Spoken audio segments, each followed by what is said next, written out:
And we are live, Dr. Art. Yes, we're live and we're back this week. Well, the last live of 2025. Wow, that rhymes. Yeah. I was just talking to Kathy before. New Year's Eve 2020.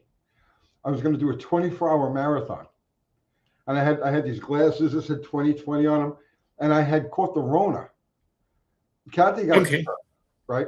So I had caught the Rona. I don't know if any of you guys were around back then, 2020. So I was going to do a 24-hour marathon, and I got to 11 hours, and I had completely lost my voice. I was just mouthing things and trying to make sign language, and they pulled me off. What do we got going on here? Who is in the house? Happy New Year, everybody. There's a ton of people here already. HSI Vader, I can voice some of these names. Elmo, what's happening? It's Dean Stevenson. What's going on, brother? You've been around since the beginning. Pretty Wise, a super chat already. I want to buy an automobile that would still be drivable after an EMP burst. Would a 63 to 72 Dodge Dart be a good choice? It'd probably be your best choice.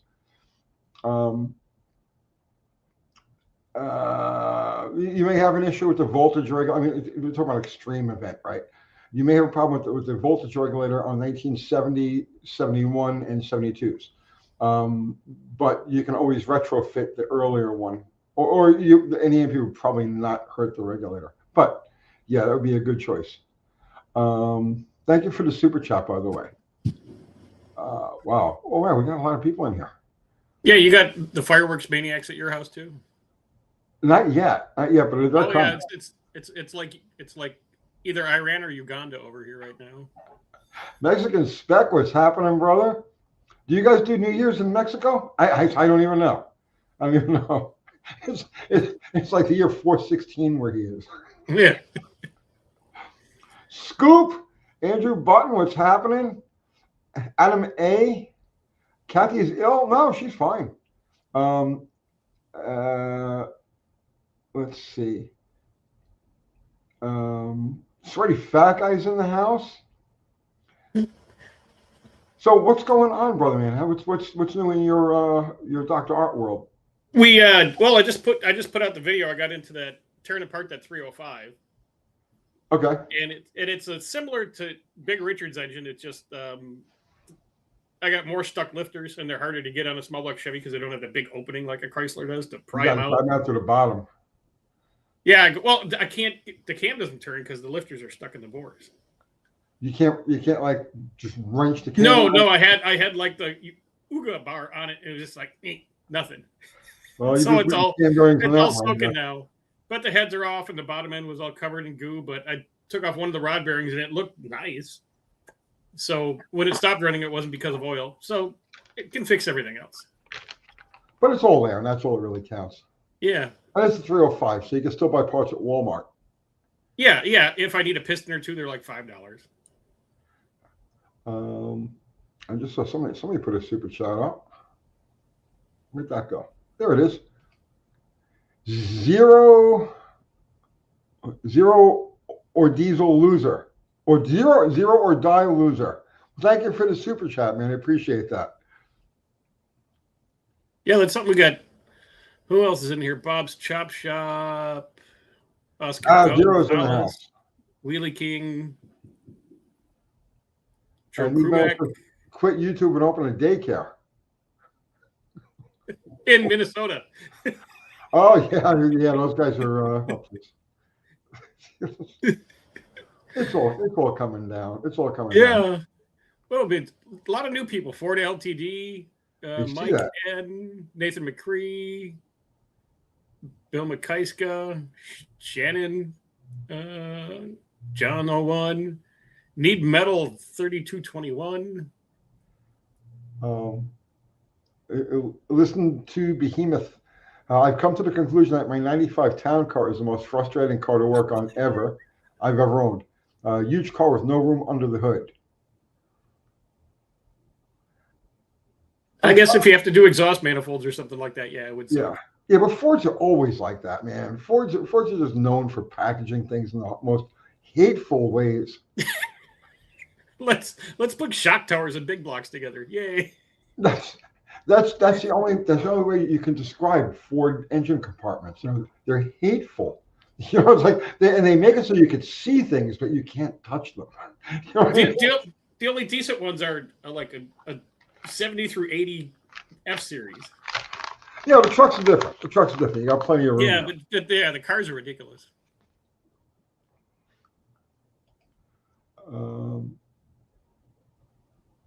Let's see. Eric Halverstein, big note. Andrew Button. John Q. Public. I'm heavily leaning towards doing an EGR delete on my 94 F-150 instead of replacing a faulty EGR valve. Bad idea? No, just buy the block off plate and yeah. And the coolest thing to do with that, because there's that tube that runs from the exhaust manifold up to the intake manifold. You unscrew that, you take the tube out, you put a quarter in there on the backside of that, and you weld the quarter into that pipe plug, and you screw it down, and no more exhaust leak. Look at that.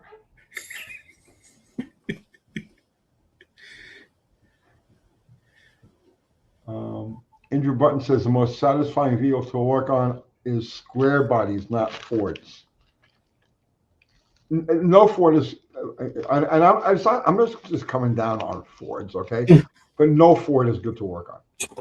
I've yet to meet a Ford that was happy to work on. Square bodies are easy. Square bodies are almost like a Rector set, like, you know, they're intended to be worked on by like 7-year-olds.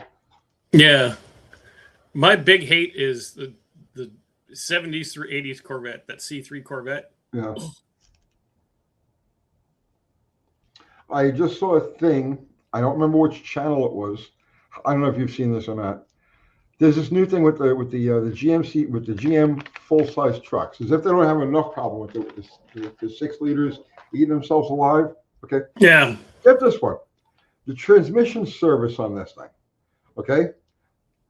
Just normal transmission service. You know, drop the pan, filter fluid, put it back together again. How much?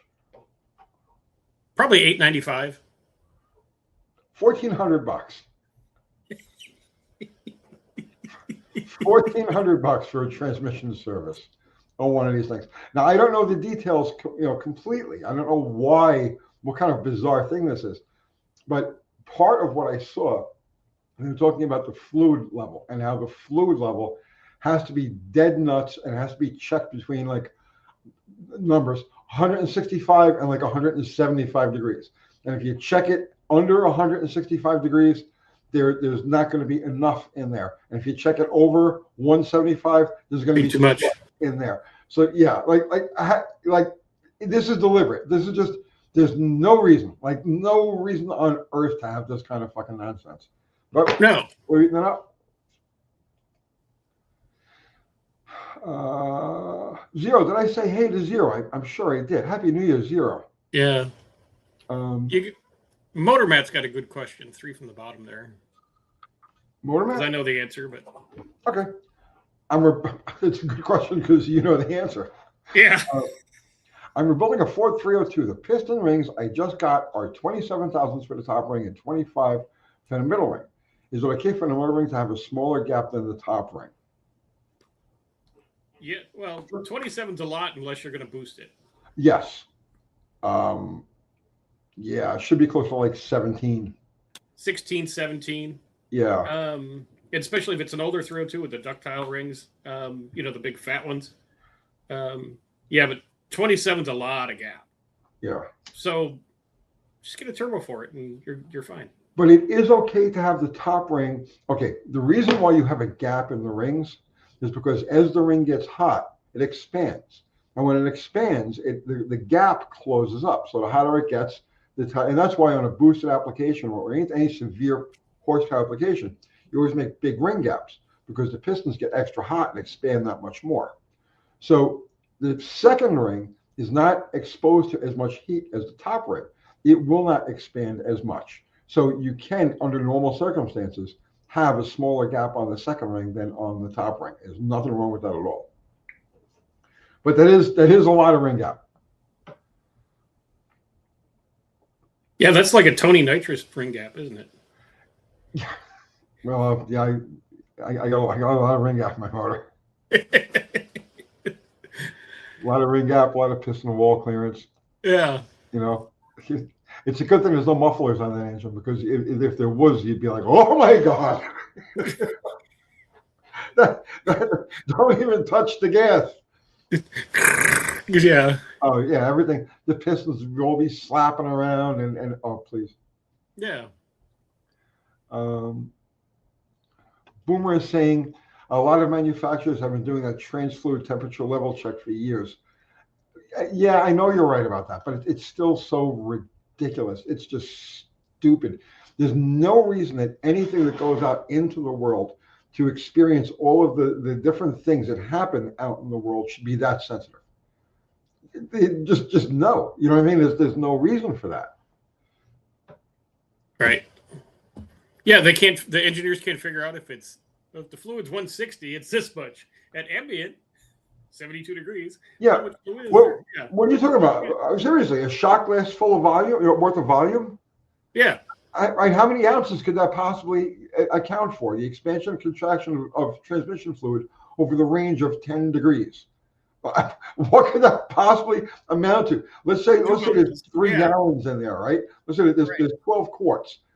How much expansion and contraction of that mass are you going to see in a 10 degree range?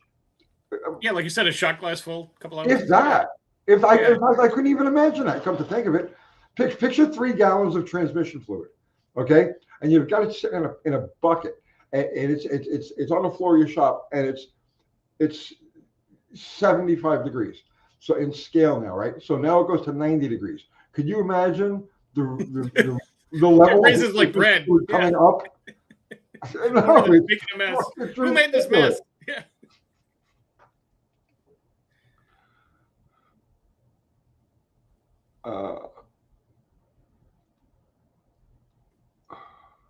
Junction Public, whoever knew that Artie Lange was a car guy? Who the hell is Artie Lange? Artie Lang, he's a comedian. Oh, is he? It has no nose because he did so much cocaine. Nice. Steve C. Superstock Magazine was the best.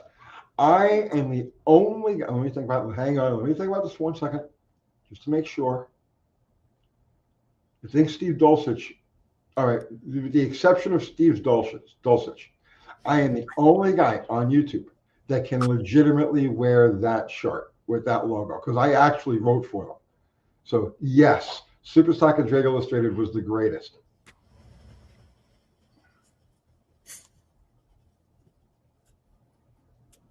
And yes, the formula. Yes, I do have a lot more nose than Artie Lang. Thank you. Do you really? Yeah. You got a big schnoz. You got a pretty prominent schnoz there, Dr. Art. Yeah. Mm-hmm. Very nice. Very nice. In a non-homo way, of course. Right. Yes. It's for, I can sniff out all the bullshit when people tell me, you know. You can smell the transmission fluid level. Yes.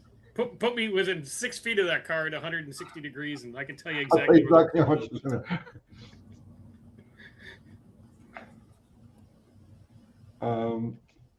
Freddie Bebop.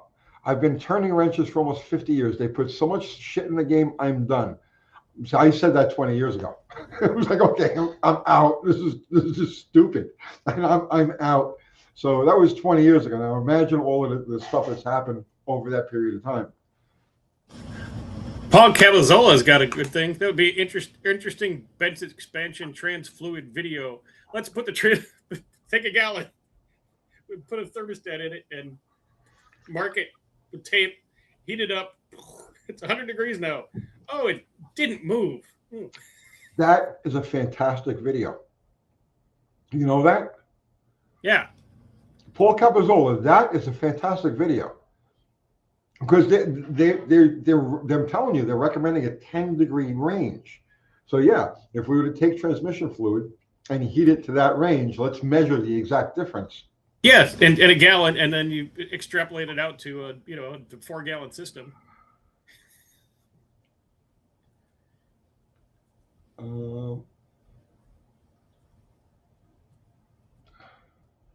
Cop Car Steve, Tony, I called you Reverend Tony because you preached the truth about the greedy manufacturers. I appreciate that, man. Thank you. I didn't think you meant anything bad by it. I appreciate that. That's one of the nicer things. Yes. Yeah, please. Some of the things I get called on a regular basis are crazy. But thank you. I appreciate that. Well, I like to think of myself more like a monk. We actually have a shirt, the Way of the Gearhead Monk. Barry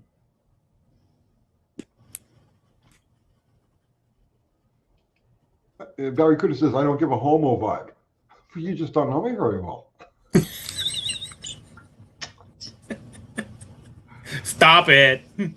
Sometimes I gotta let my gayness out. You know what I'm saying? So you gotta let it loose. You gotta, you know what I mean? You gotta send it. Send the gay. I reeled it back in now. Back to the front I put on. Yeah.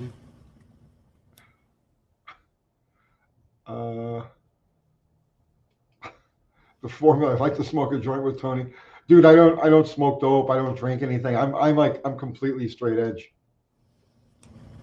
But I thoroughly encourage you to smoke as much of it as you can. Yeah. Enjoy. It's what it's there for. Mad Joe, I'm going to buy some of David Vizard's books. Do you think it's more important to learn to tune a Holley carb really well or learn how to port heads? I'm a beginner to the hobby. Carburetor, 100%. Like learning how to port heads is way down the list. Coming up how to set points and tune a carburetor. Well, not to set points, but ignition timing, ignition curves, all of that stuff, and then putting together a balanced package, intake, carb intake, cam, exhaust, right? All that far more important than porting heads. In fact, if you don't do all of those other things and optimize all of those other systems, you'll never see any difference from ported heads. So porting is way down the list, way down the list. And I got to tell you, man, there is so much of improvement to be made just by optimizing what's already there. You know what I mean? Right down to making the engine operate at its optimum temperature for the intake, optimum water temperature in the block, just stuff like that. There's the gain you'll pick up from porting heads is kind of minuscule compared to the huge gains you can get from optimizing every other system around that. Now I'm not talking shit about porting heads is not worth doing. You asked about tuning carburetor or porting heads, and that's what I'm trying to tell you, like the level of significance one over the other. Get what you got and make it work efficiently as possible. Yeah, and it'll run better, drive better. You'll enjoy it more than the 3 horsepower you get from porting heads on a stock engine. Yeah.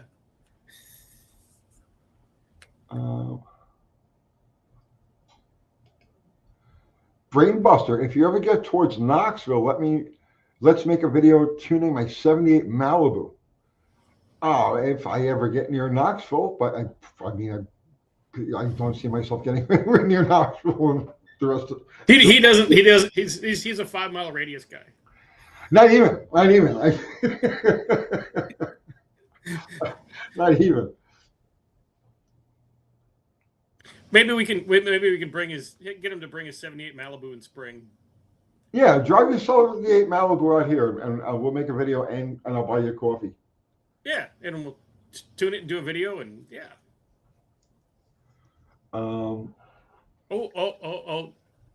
Jay Hunts, go up one from there. Well, just real quick with this. Okay, real quick, yeah.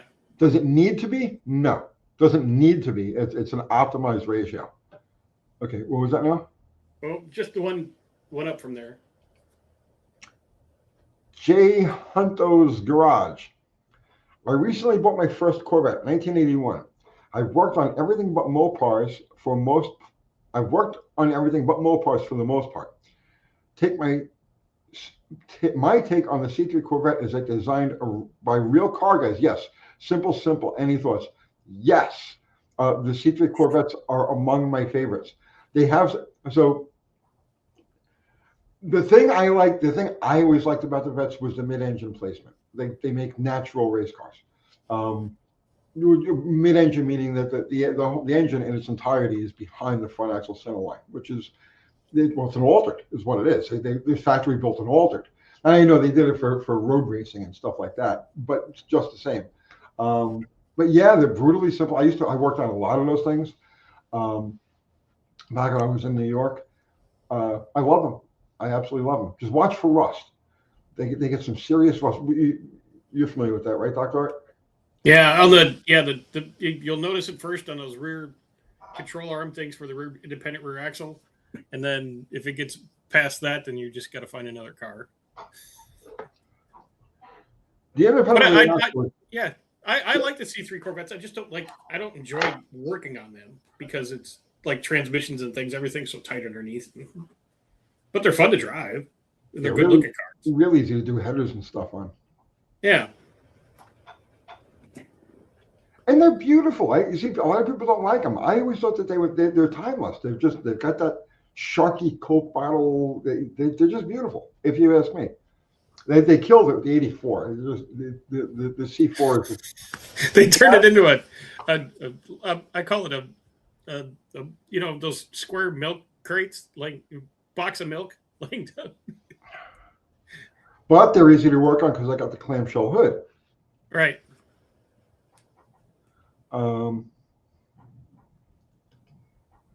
Justin Picarno, I like the C3 Corvettes had fiber optic lines running through the car for indicators.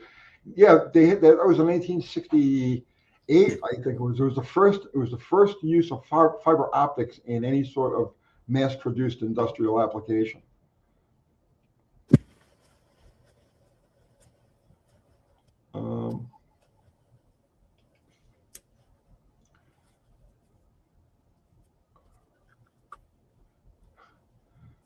What's this? You should get better moderators, ones that won't try to start shit. I have the greatest moderators on the planet. If they're having a problem, I mean, seriously, these guys are awesome. If you've got a problem with them, you've stepped over the line somehow or another.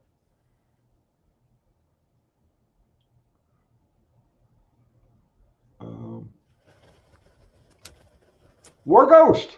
Guys, I just got a job as a Honda tech, and dear God, the unrepairability is worse than you guys think. How the Honda engineers tell the guy just to sell this 2019 Accord because we can't fix it. I know. The 19, yeah, that's 25 years. Throw it away, yeah. The transportation. Listen, here's the thing, right? You guys who are in the business, right? In the world of cars, you turn wrenches in whatever capacity. Okay, we've got an upcoming, closing in really soon, transportation crash in this country. I know it sounds far-fetched. Okay, I know it sounds crazy, but just like that 2019 Honda. I mean, you would say to yourself, "Well, it's a freaking Honda. It's only like 6 years old, right? Why shouldn't you be able to fix it?" The dealership can't fix the damn car. We're going to hit over the next 3, 4, 5 years a legit transportation crisis, and this is the time to get prepared and figure out how you're going to capitalize on this because it is coming. There's no question about it.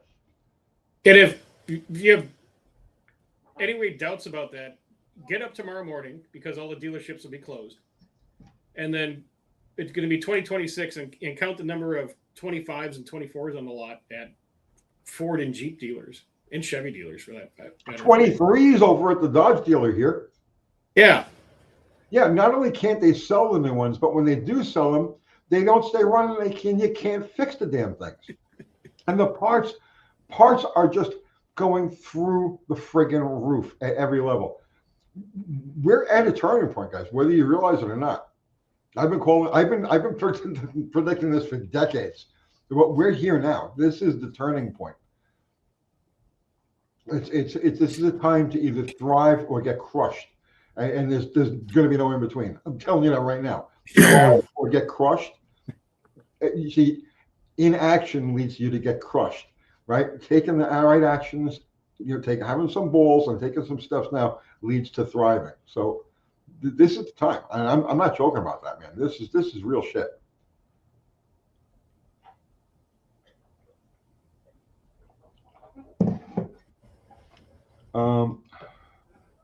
Andrew Button. I am an economic analyst.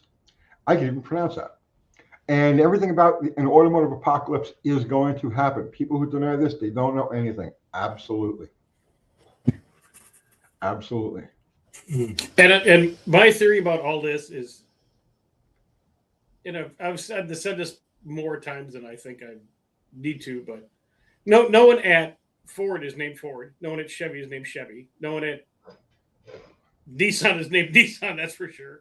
And all this, they're just corporate people that bounce from place to place and collect their big bonus check and wreck the place and move on. They don't care. No one cares. There's no pride in any of the OEMs. Any of them. I don't care if they're German or who they are. That started legit 2020 and just post 2020, where the private equity groups had already infiltrated all of these corporations with their own little zombies. Look at what they did to Chrysler with that last guy, Tavares. Yeah. But what they've been doing now since then is just raiding. So like, so let's just say you're going to burn a business for insurance money. Okay, let's say you got a grocery store. Okay, and you're going to torch it for the insurance money. For the once you know you're going to do that, you don't care if you have repeat customers. You don't care. You don't care about anything. It's like you just let it all go, right? You price everything to the max. You milk every last penny you can out of it. You don't maintain anything. You don't order inventory for the future. Okay, you know you're going to do this place in, so you run it into the ground. Okay, you walk out the door and light the torch and throw it inside. Right, and that is exactly what these companies have been doing with the different manufacturers.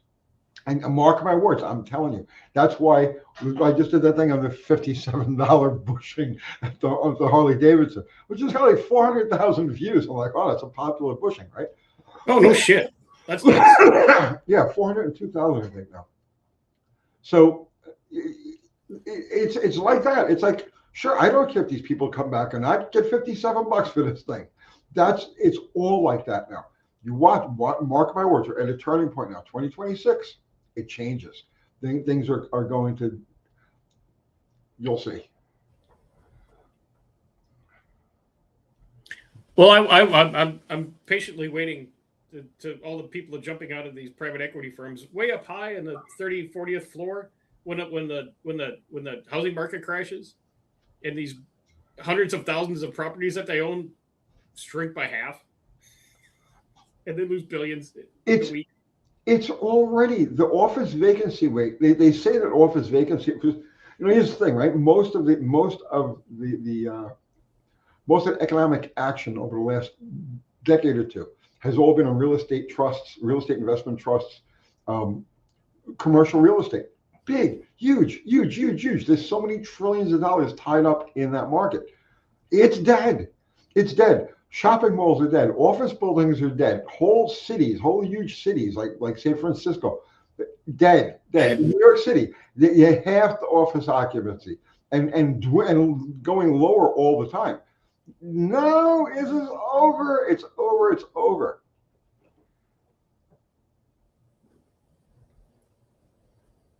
Let's see. On that note,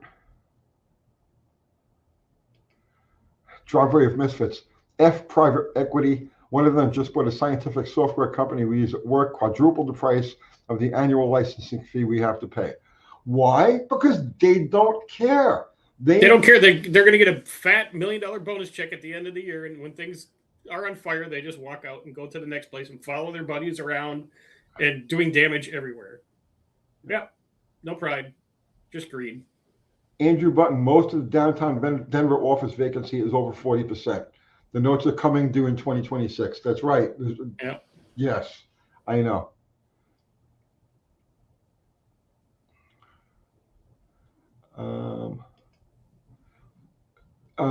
J Hunter Garage, I figured old motorcycles will be in high demand. I agree. I have a 97 Yamaha Royal Star that still runs great. Oh, there's a great bike. You definitely hold on to it. But small motorcycles, cheap motorcycles, mopeds, scooters, any type of economic transportation. So go look at videos of like of economically devastated, lands. Let's say look at like post-war Vietnam, post-war England.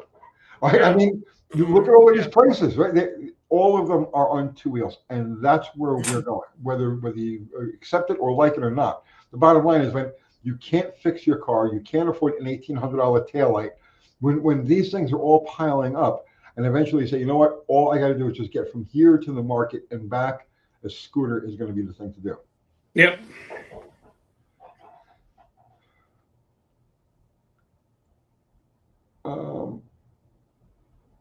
Mexican Spec is saying 150cc motorcycles are huge here. They sold them at Walmart. Yep. A business that caters to that, buys, sells, repairs, keeps parts in stock and stuff like that. Even rentals, it would be a killer business. Oh yeah. A few years from now, I plan on being a moped mechanic. Just put up an ad.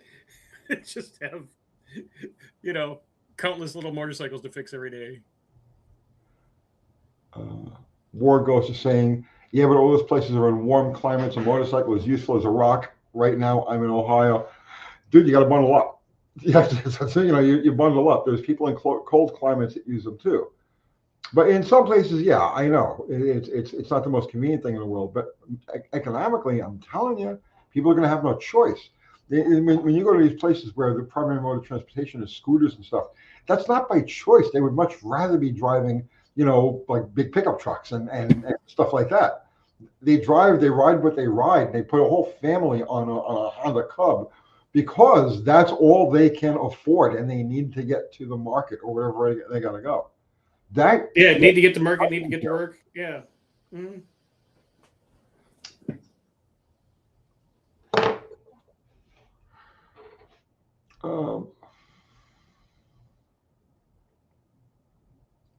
Hardy Boy, what's up, man? Guys, I'm out in the garage putting a clutch on my 302 for my Ranger build. Should have the motor and trans in Saturday. Yeah. Thanks for popping in, man. Keep turning them wrenches. Mm-hmm. A 302 Ranger is so much fun.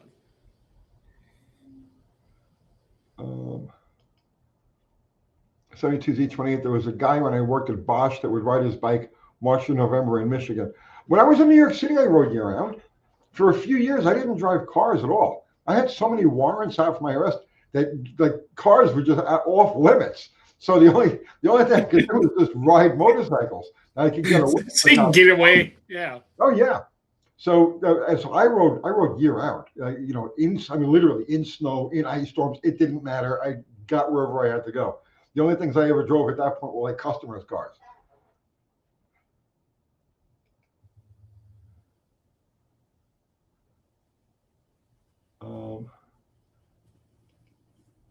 Dickie Farley, 24-hour live. No, man, we were just talking about the one time I tried that, which was New Year's Eve 2020, and I had the Rona, and I got 11 hours in, and my voice completely went away.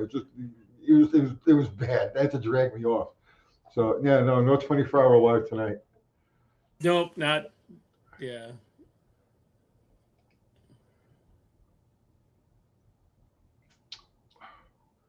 Raider Gods, what is the newest HD you would buy? I draw the line at carburetor. So the 2006 would be the newest thing I would own. Some bikes are easy to convert back to carburetor. Sportsters. Some bikes aren't, big twins and whatnot. But for me, myself, I draw the line at 2006.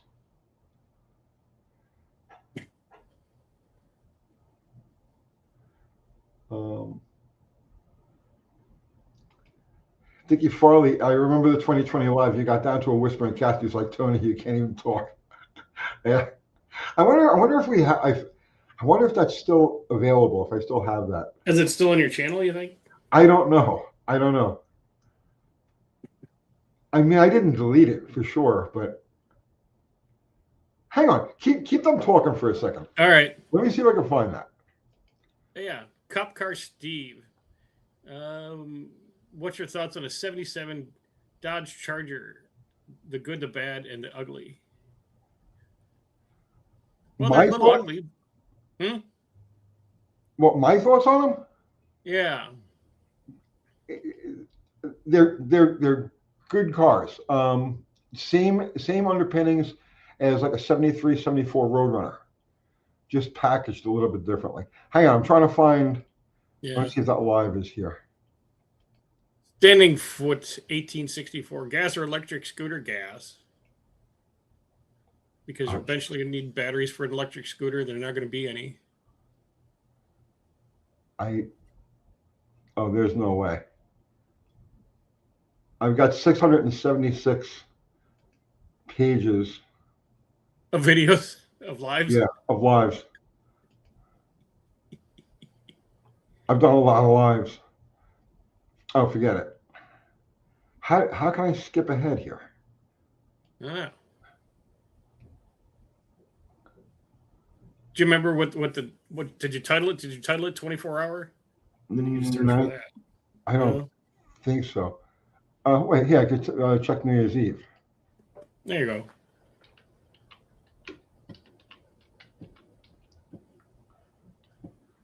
That's New Year's Eve 2022.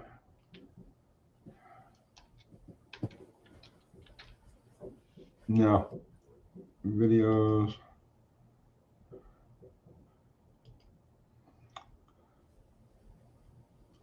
Oh, Cop Car Steve wanted to know because there's $2,500 Canadian for that 77 Charger.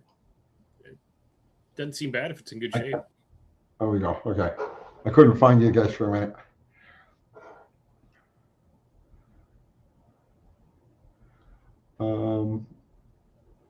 I've done a lot of lives. Oh shit. Over 8 years, a minimum of 2 of them a week. It's 50. That's 104 times 8. So 800, yeah. And a minimum, 800 and some odd lives. Yeah. Mm-hmm. Let's see.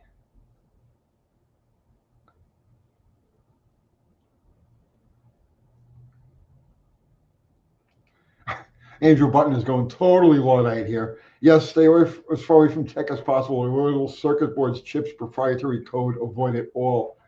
Yeah. I don't disagree with you.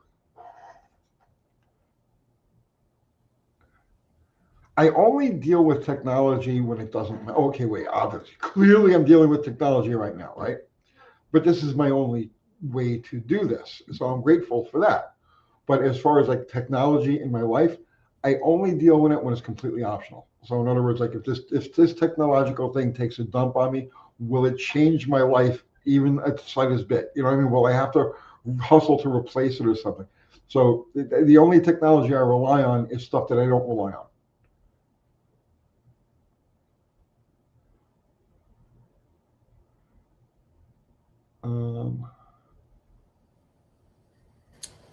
Hippie Long question. Hey, does or will Uncle Tony go to the No Name Nationals? No. No, not that I have anything against them. Like, they're great guys, and it's a nice event. And Dr. Art's been there a couple of times. Yeah. So just the first time. Yeah, for the first one. Yeah, I don't go any place where there's any chance of anybody recognizing me.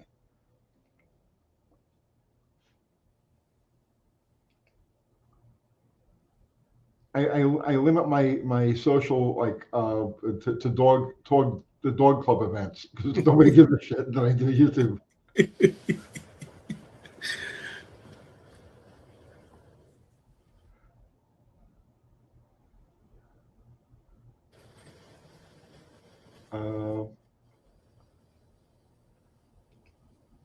Justin Picarno, I like that Art dives into programming and EFI stuff. I like that too. So I don't have to. Yeah, you got to have somebody that knows that shit. Right. You know? Yeah. Oh, I have a question for you and the audience. And this was on my video today, but I'll ask you. Because this that El Camino had the 305 and that had that 200R transmission behind it. Okay, with a lockup converter and all the fancy stuff on it. But I also have a turbo 350 on the floor of the garage. Both of these would need probably a refresh. Mm-hmm. For a 240 horsepower V8, a 200 or a turbo 350. 200. The 200. Because, yeah. Yeah, so much nicer with the overdrive. Yeah. And so the 200's there waiting for you. Oh, you want me to build it? Or okay. If you want to, yeah. Yeah, pick up the stuff. Okay. Get an overhaul kit. I'll go through it. All right.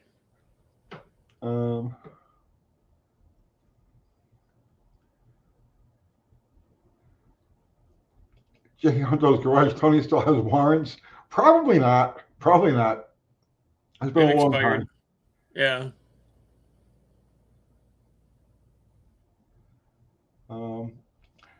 Viva la Cruz.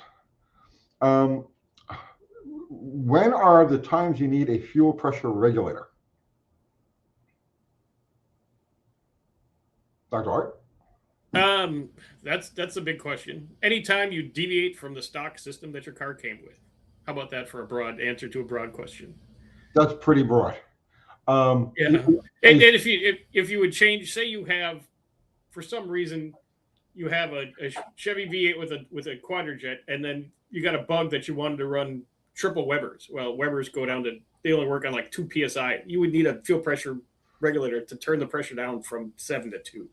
Anytime you have to alter the pressure from, bring it down to meet the induction part from stock. So all of your Carter carburetors are intended to see 6 PSI regular. So they'll deal with a little bit of a spike, because there's always a spike. Like you close the throttle, full throttle, you have fuel flowing, you close the throttle, the pump is still pumping. So they'll tolerate a little bit of a spike above 6 PSI. Holly's 7 PSI, and they'll tolerate a little bit of a spike above that, but you can't run them at that pressure for any amount of time. So stock fuel pumps are all designed, they have internal bypasses that keep them at that 6-7 PSI range. If you go to an electric pump that's putting out greater than 6 or 7 PSI, at that point you need a fuel pressure regulator to cut it back down.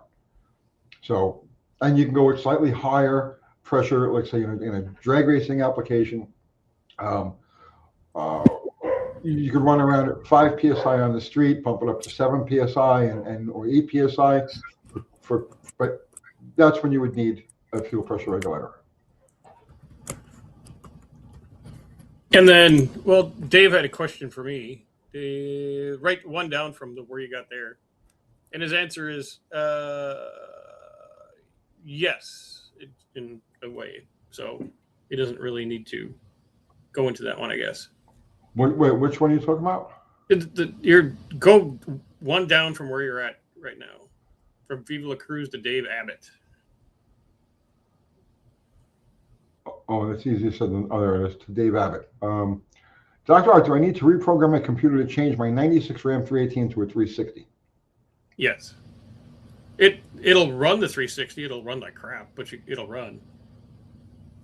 But to make the 360 work, you need to. There's a injector offset, which is the big thing in those, to make it run decent. The 318 and the 360 are mapped out different. So, will it run? Yes. Will it run good? No. Hippie Long is saying any electric pump needs one. No. Your inline clacker style pumps do not need one. They're all internally regulated to like 5 PSI.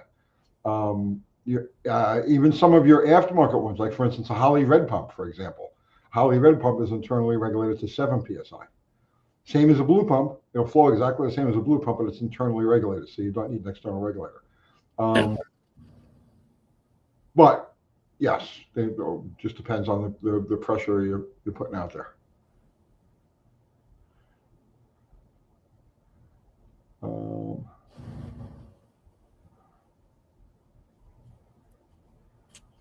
Let's see. I'm scrolling back up.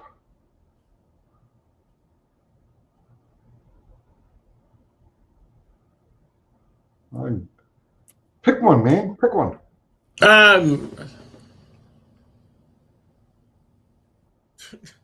Well, the George that just popped up, and there's also, yeah, right there. George Files. What happens when you run too high fuel psi into a car, like 9 psi into a Weber? It overwhelms the needle and seat, and so it just floods the carburetor. It just pumps raw gas into the motor out of every orifice. Yeah. Yeah, you'll get a fountain of fuel out of the vent.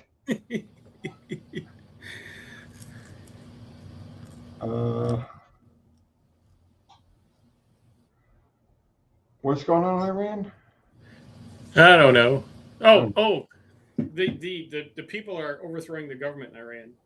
Oh, all right. They're burning government buildings and rioting and turning over Iranian cop cars and everything else. It's a big riot. They're all going to die, but I hope not. But Iranians, every Iranian I ever met they were really nice people. Yeah, well, they're happy to be here. Yeah, they have an American car scene there that's like they're totally into muscle cars and stuff like that. Mm. They have these deals, these nights where they recreate American cruising nights, like American Graffiti and stuff like that.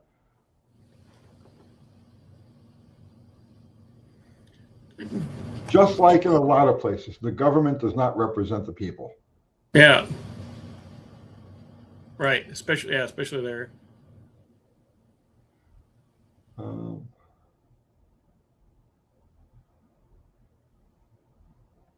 Maybe Iran will be a nice place again soon. Well, I guess when they rename it back to Persia, it'll probably. That's how you'll know things have changed. Well, they erased that word from everyone's dictionary. What do you think of Buff Del Campo's the Buff Del Campamino, Buff and Kim's Valiant Ute build? I'm quite impressed. So am I. I popped into their live the other night, and it's very cool. It's very cool. It shows because it shows imagination and kind of work with what you got, and then Buff, he can fabricate all that stuff that he needs to make it look, when they're done with it, it'll look like it was born that way. A lot of people don't know Buff fabricates airplanes. That's his, you know him just from like my channel. He used to do the lives with me and what he does on his channel. But he's actually an aircraft fabricator. So Buff has got some talent. He's very talented. He knows his shit. Yes. Yeah. Yeah, he's one of those people. You look at him and you say, "Nah, he's just a hillbilly, right?" No, that guy's pretty damn sharp. But if you're stuck on Gilligan's Island with a coconut and aluminum foil, he'd fly you home. Yeah. Yep, you want Buff there.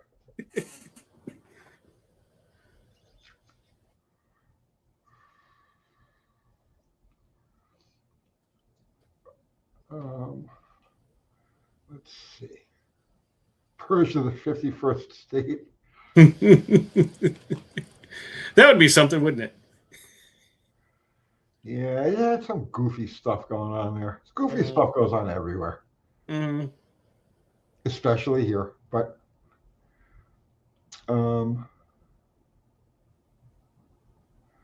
let's see. Old Sketchmo. 1 inch of manifold vacuum is the maximum you want to be making on a dyno pole. So why then are carburetors flow rated at 1.5 instead of only 1? Dude, you got me. I don't know. That's a good one. Let's think about that for a second. So why are carburetors flow rated at 1.5?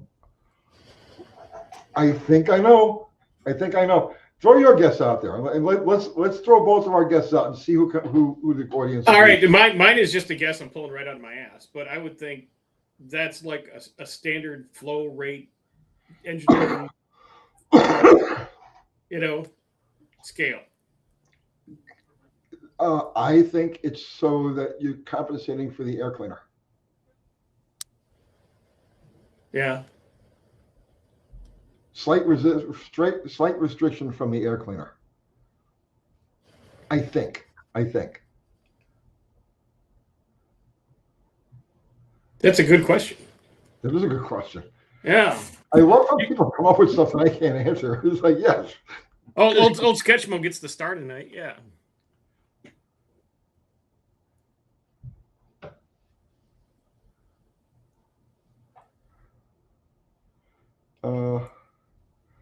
Cop Car Steve. I'm not a nut job survivalist.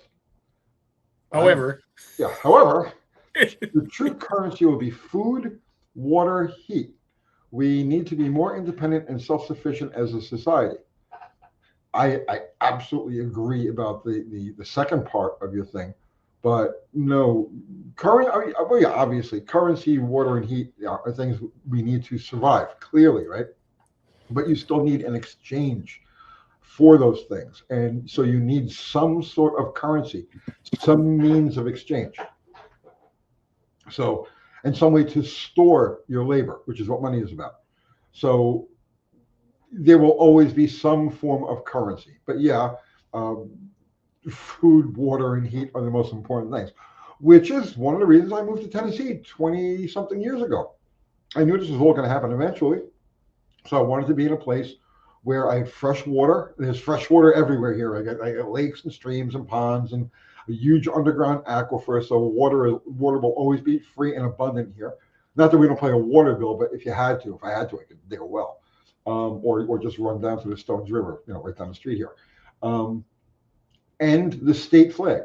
The word on the state flag, it says agriculture. All right, that's all I need to know. I got water, I got agriculture, I have a climate that allows that allows growing of all kinds of stuff almost all year round. So that's why I came to Tennessee.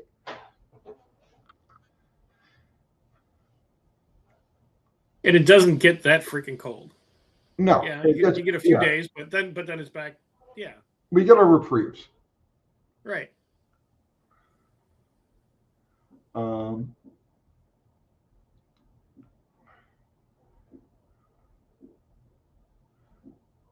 Rope.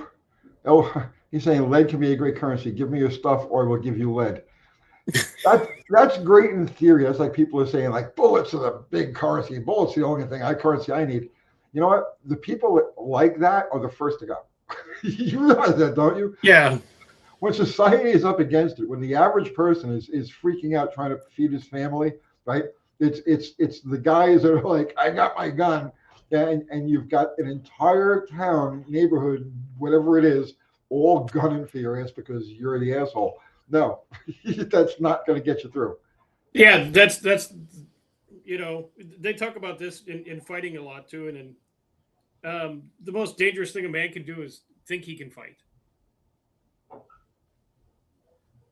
He gets all puffy chested, thinks he's gonna kick the gorilla's ass, and then he ends up with no arms, because the gorilla just ripped him off and laughed at him. So, yeah.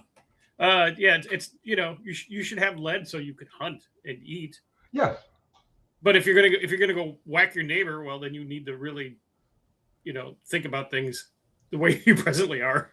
72Z20 is saying the problem with bandits is that they run in packs. So let me tell you how this stuff works, at least around here. I don't know how it is where you are, okay, but I know how it is here where I am, okay. About 20 years ago, I was only here for a couple of years at that point. About 20 years ago, there was a string of car break-ins. Okay, it was a pack of kids, and overnight they would break into cars, steal whatever they could steal. Right. So we put together a posse, a neighborhood posse. Okay, and we each went out. There was like 5 or 6 of us, and we walked through the neighborhood. Right? I'm in a regular neighborhood here. It's like like middle class subdivision. Okay, this is like as middle class as you could possibly get. And we were all armed. I remember I had my AK-47. Okay, and as soon as we saw anybody who did not belong in the neighborhood or looked even remotely suspicious, they weren't going home. It's that simple. They were not going to go home. And that's the way it is in places like this, where the population is armed. You know what I mean? And there's a sense of community. No, it just doesn't happen in places like this. So, and would we kill somebody for? Or I got to watch what I say on YouTube. Would we end somebody because they were breaking into a car? In a freaking heartbeat, without thinking twice about it. I would do it and eat a piece of pizza at the same time. And not, it wouldn't faze me, because it's just the way it is. We got some. We either got a bot or the mods missed it, but we got a guy from North Korea, which seems odd. North Korea? Yeah. Kim Jong. Cheap Roads Duff 1. I don't see it. You're my favorite YouTuber, buddy. I mean, from North Korea. I mean, there's no reason we couldn't have a North Korean on here. No, I don't think they allow them internet, do they? Yeah, they have cars. They may not have muscle cars, but I'm sure there are car enthusiasts out there.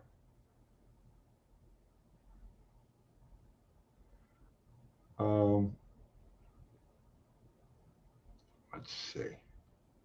Copcar Steve, it's better to be a helpful neighbor than a bloody raider. Absolutely. Yeah.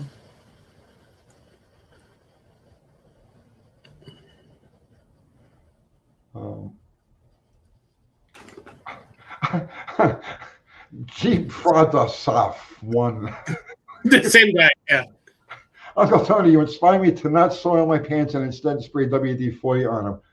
Excellent, excellent. Anytime that I can talk somebody out of, like, making pee-pee in their pants, I feel that's a good day.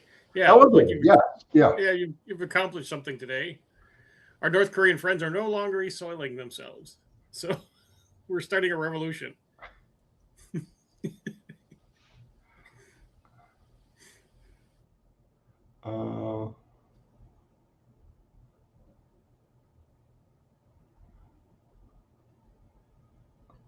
Okay, Raider God is saying no, regular citizens in North Korea cannot access YouTube. Okay.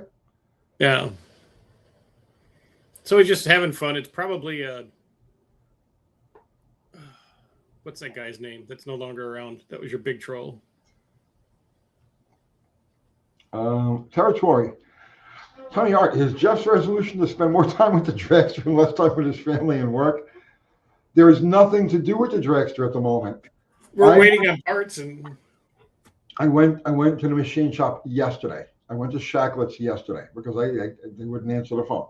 So I actually physically drove out there, and John hasn't even touched the heads yet.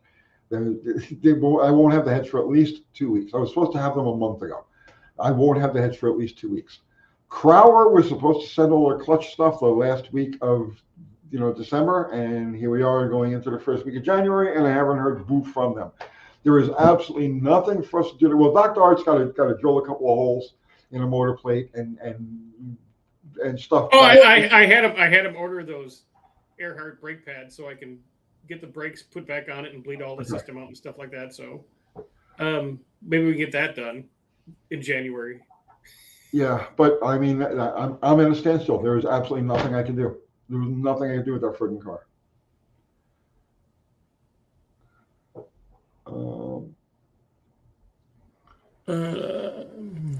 Chef truck. I didn't see it.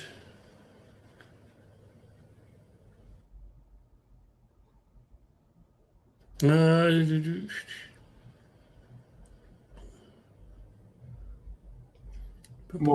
78 is saying, if you're not a good little commie in China, they cut off your bank account and bus pass, etc.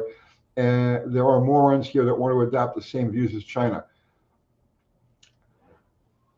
What I so we have what we think China is like, okay, and then I see stuff like last night. I was flipping around. And it was they were talking about silver in China and how people are going berserk trying to buy silver, right? So I know what our silver markets look like here, like coin stores and stuff like that, right?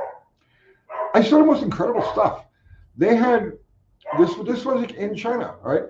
And they had 1,000-ounce bars, right? Picture a 1,000-ounce bar of silver. laid out in the middle of the street, okay, like in the city, and people, like regular people, buying them, like almost fighting over these giant industrial 1,000-ounce bars of silver. The Chinese silver market is off the friggin' chain. They got street, street vendors set up, and all they're doing is selling silver. And you look, and it's just piles and piles of silver, like 10-ounce bars and 1-ounce bars and rounds and stuff like that, just laying on the sidewalk, thousands of them, and people lining up to buy these things. So what you hear about what China is like and what China is actually like, I don't think it's the same thing, to be perfectly honest with you. I don't know. All I've ever gotten in my life was propaganda. Like, you go back, Dr. Otto, remember when we were kids, right? The big joke was the Russians. They couldn't do anything right. All of the women were like big 6'4" burly things. Ugly, fat women, yeah. Right? Yeah, and then after the Soviet Union ended, right? And now we start to actually see what people in Russia are really like. It's the exact opposite. And when I watch things like Garage 54, I see people who are more American than we've been in 50 years. I see hardworking, industrious, clean, healthy-looking people that are doing amazing things with their imagination and their hands and their tools. And I don't see that here. So it's they're better with their hands and machines and tools and stuff like that. They don't have 70% of the population pushing paper. Yeah, exactly. So just exactly how much of what we hear, the propaganda that we hear about China, is real? That's what I want to know. And how much of it is like Garage 54 is like the way the Soviet Union used to be fucking, propaganda. I believe everything we see in the country is propaganda. I mean, I'm not going to China myself to find out, but it's. Yeah, me neither. It's probably a lot different than what we're told. So.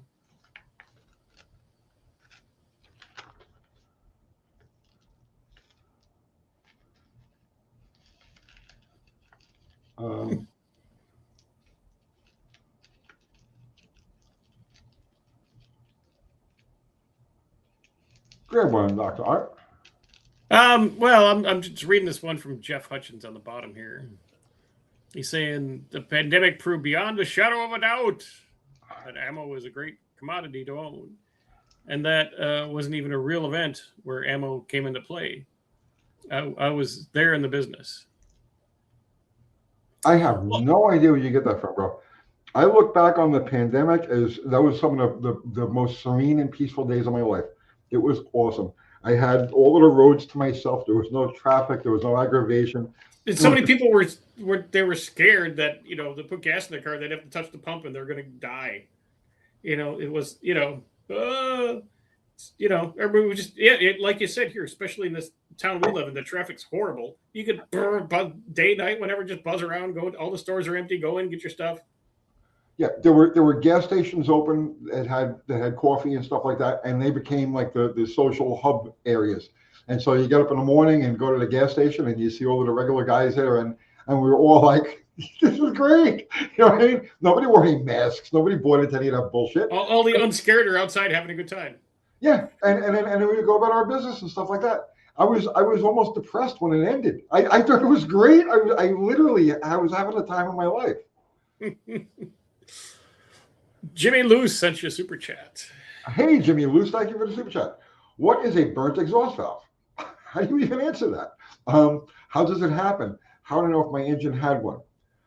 A burnt exhaust valve is exactly what it says, right? And it generally will manifest itself as a pie-shaped scar or opening in the outer part of the valve seat, okay?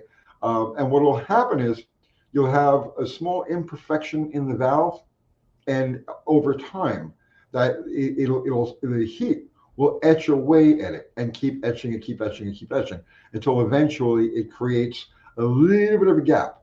Once it gets that little bit of a gap, now you get a torch effect, and that torch effect will just blow through the valve until there isn't enough compression in that cylinder to support full combustion. And at that point, you have no compression and this little pie-shaped slice out of the corner of your valve. How do you know you have one? put your hand with the engine running, put your hand over the exhaust pipe, okay, the tailpipe. If you feel suction at any point, you have a bad exhaust valve. I mean, there are other ways to tell. You can do a compression test, you do a leak test, you do a compression test, blow air into the cylinder, and you'll hear it come right out the exhaust. But the quickest and easiest way is if you have a dead miss, put your hand on the exhaust pipe. And if you feel it, they go suck, suck, suck, pull, suck, suck, suck, pull. It's a bad exhaust valve. Did I answer that okay? Yeah. And if you're old school, you could read a vacuum gauge and tell. How would a vacuum gauge tell you a bad exhaust valve? It'll tell you misfire. Yeah. Yeah, it'd flutter. But that could be anything. Yeah.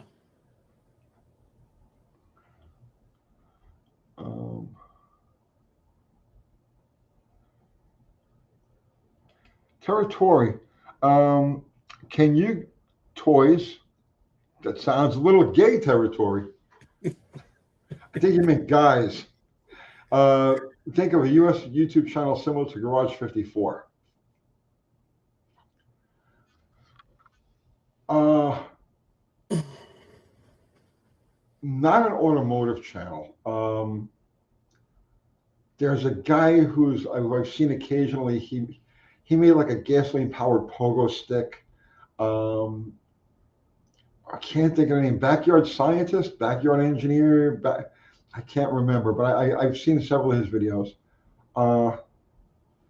In the world of cars, anybody that's as adventurous and is like off the chain as Garage 54? No. No. Those guys are unique. And if you don't know the channel I'm talking about, right? You're watching this, you don't know that channel. Garage 54. It's a Russian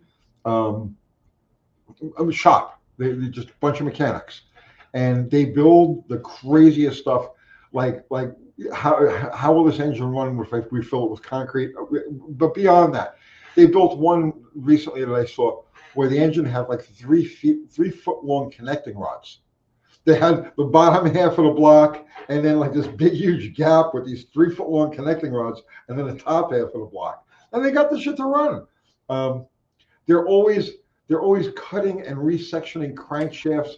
They did one where like they cut this crank and welded it back together again so that all of the pistons went up and down at the same time.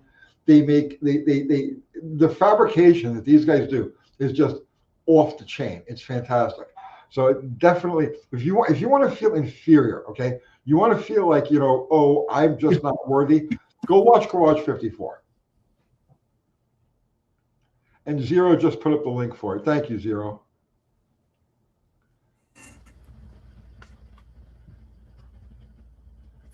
Yeah, they do and half of their thing is how do they come up with this shit?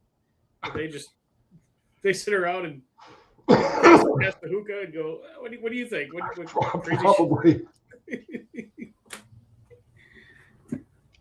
Driveway of Misfits is saying the ladder with the pneumatic power windows was absolutely. I didn't see that one.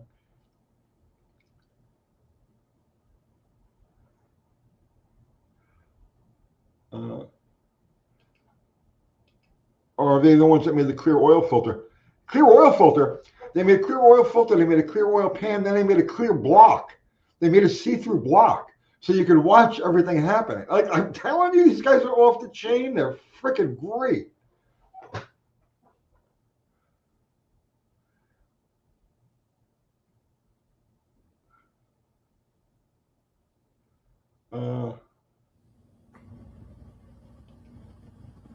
Has a panic button on a remote key fob ever saved anyone? I actually have a key fob that has a panic button on the minivan. It's the first one I've ever had. And I thought it was a suggestion. But no, evidently not.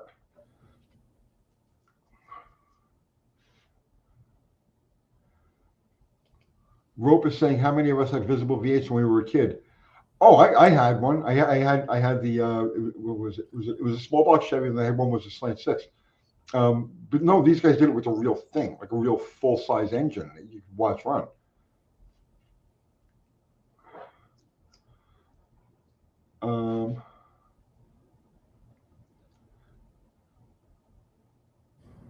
Yeah, Z20. Yeah, the panic button is just to find your car in the parking lot. You hold the key, go beep beep. Oh, there it is.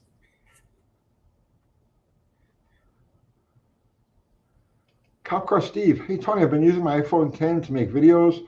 What equipment would be an upgrade besides a phone? I use a GoPro 10 Black for everything. What do you use, Dr. Art? Well, we know I can't use a GoPro, so I just use my iPhone. I have GoPros, and the same thing happens. So I just use a phone. Phone's all you really need. I mean, there's channels like that have millions of subscribers that just shoot everything with the iPhones. Don't overthink it. Really don't overthink it. I'm telling you, first, production quality does not count on YouTube. A lot of people think that it does. And they spend a lot of time and they spend a lot of effort, trying to make a really nice video. And I have found that some of my lowest production quality videos are some of the best hitters. Dr. Art will tell you how lackluster I am when I shoot a video. I walk in,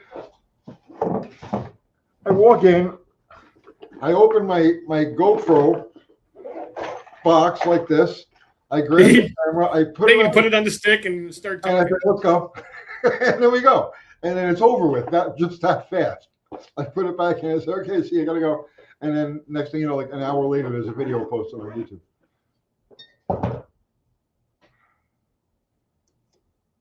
Cop Car Steve, also, how do you learn to edit videos? You just do it. I use DaVinci Resolve. It's pretty easy. I use some other free service when I first started. They're all about the same. You get the service and they're all free. And you go, what's all this? And you watch some YouTube videos on how to do it, and you just go do it. It's just time and practice and time and practice. Or you don't have a Kathy at home like Tony has. So yeah, I was going to say, you just have to do it. I have no clue how to edit. I have no idea. To me, it's a mystery. It's like elves do. No, it's not elves. It's Kathy. I hand her. I walk in. No exaggeration. I walk in. I hand her this. I say, I made you a video, and then I leave. And then next thing you know, boom, there it is. So there it is.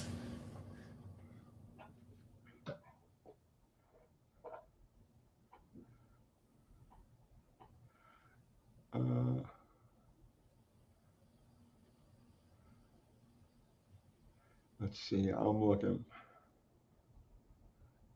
Bama Joe. Tony, can you do a video on shops that accept deposits to do a restyle and don't have enough money to complete it, and they just use it to pay the bills? That's been going on forever, bro. There's millions. Just bring your car and a $3,000 deposit, and we'll never call you again. I hate to say it, but I had two guys who build race car chassis back when I was in New York, and I'm not going to name either of them. Both of them were very well known in the area, and occasionally were like they would have magazine like Superstock and stuff like that would feature the cars that they built, and they were both in New York City, and both of them existed on that premise. They both had multiple builds, happening. Okay, and when you'd bring in money, the deposit for the current build, your build, it would actually get applied to the car that was sitting there for 6 months. And then they'd buy tubing or whatever and get welding and everything. And when they ran out of money, they'd have to take in yet another job and keep it going that way. So the one guy who I was actually pretty good friends with, they don't intend for it to happen that way. It just happens that way. The other guy who I wasn't really friends with him, and I was friends with his brother, an engine builder. He got in a lot of trouble. He got basically sued into oblivion. All kinds of legal things happen with that. But it's more common than you think, and it's been happening for as long as there have been specialty shops.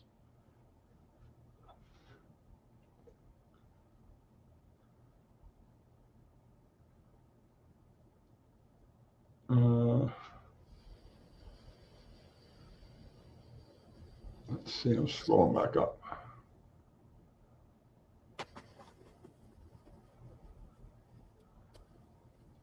You see anything, bro? No, some of the car used to be.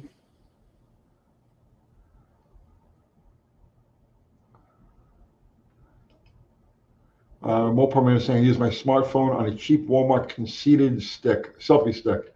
Yeah, I have one of those too.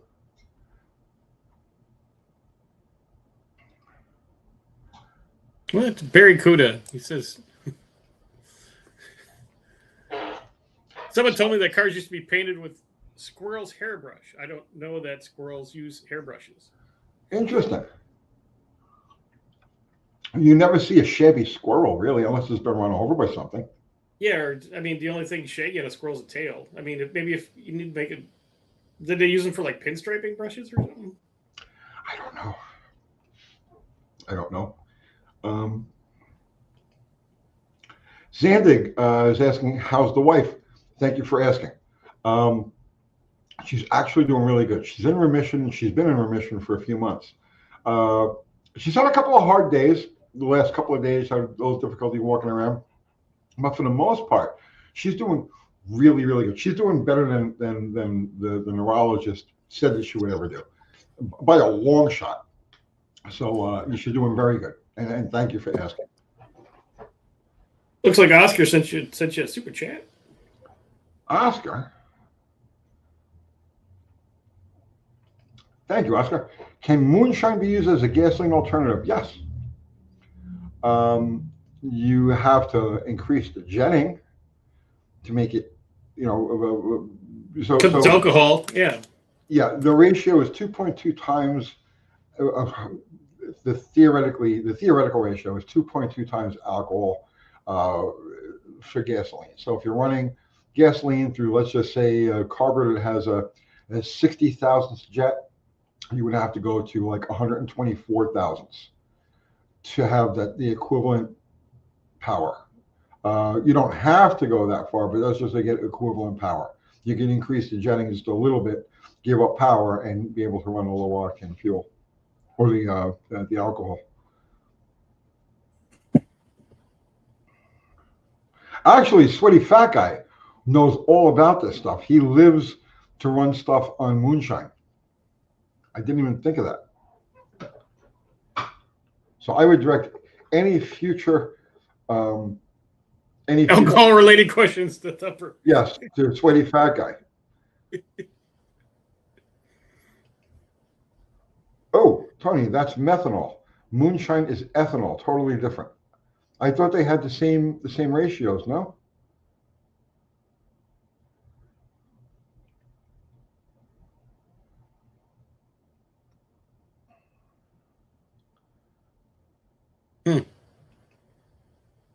Tony, you're saying Doc Brown was lying when he said the DeLorean wouldn't run on alcohol. I don't know. Well, that's an obscure little tidbit. Back to the Future tidbit. Yeah. Back to the Future. Yes. Okay. I just put it all together. DeLorean. Yes. I don't know, man. I saw that movie once, like 40 years ago.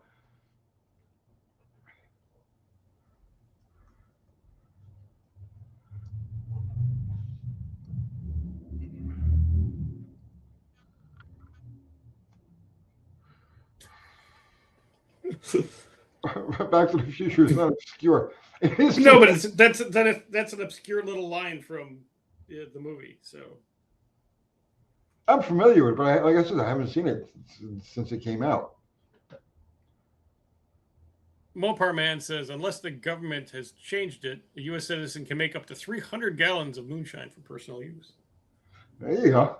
Woo! 3/4 of a gallon a day. Keep it going. Zandig, I have a question about Magnum heads, Magnum 440 heads. Are they just a scaled up wedge head? If you're talking about, and I don't know if you mean an aftermarket Magnum head, but the factory Magnum heads, or the 440 Magnum, the 383 Magnum, they were just the normal cylinder head. There was no difference in the cylinder head themselves. The only thing that would make them quote Magnum was that they had dual valve springs. So actually, it was a single valve spring with a damper, and the non-Magnum ones just had a single spring. If that's what you're talking about, if you're talking about an aftermarket head called Magnum, I have no idea.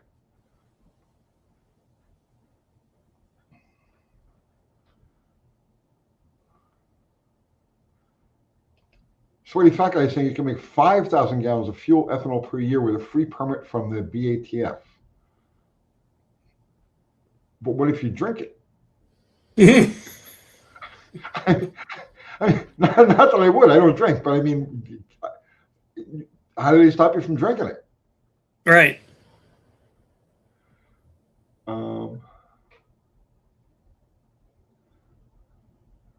Mexican Spec is saying, Tony, we give you for 5 hours. No, man. No, sorry. We're going to call it at the normal 2-hour mark. 2 hours is what you get. You can watch it 2.5 times. Yeah, you just keep watching it. It's good. Put it on a loop. Yeah. It gets better the third time. It does. You pick up all the things you missed the first couple times around.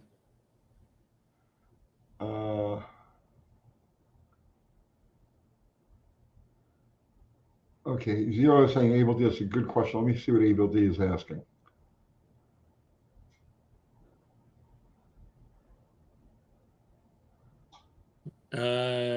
Don't see it. I'm scrolling right up. Huh? He can repost his question. Yes. Yes, repost the question. Oh, you had your whole night playing around a 5-hour live. Oh, geez. I'm sorry to disappoint, man.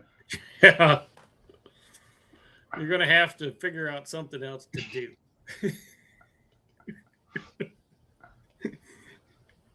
Oh, man. Let's see. If society folds, first thing I'm building is a still. Build it now. Not a bad idea. Start building it now where you can buy all of the stuff easily. Right. Build yourself a still in a hydroponic garden, and you'll have friends forever and income. Jimmy Luce, thank you for the super chat. My friend paid a shop $10,000 up front for a paint job on a '69 Firebird. That was 3 years ago, and car is still blowing apart. Advice. Do them. Oh man, yeah. Soon. I mean, you really, you're not going to force him into finishing the car, and if you did force him into finishing the car, you do not. It would look like shit. Yeah. Right. You don't want the results. Court is the only thing. Yeah. And why would you give anybody $10,000 up front for anything? Yeah, that's a lot of scuttles. Yeah.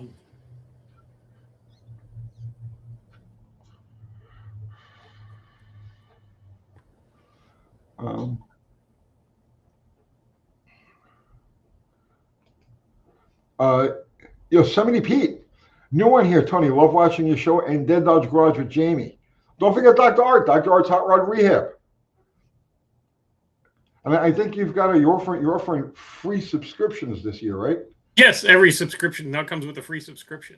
2026, you can subscribe to Dr. Art's channel completely free, no strings, no catches, no cost to you. So, no, Dr. Art's Hot Rod you can even get notified for free too of every video.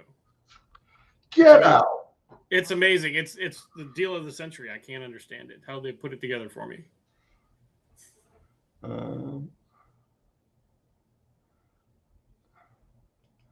Treasure Guard, how's your 66 Charger? Did you get the transformer fixed for the?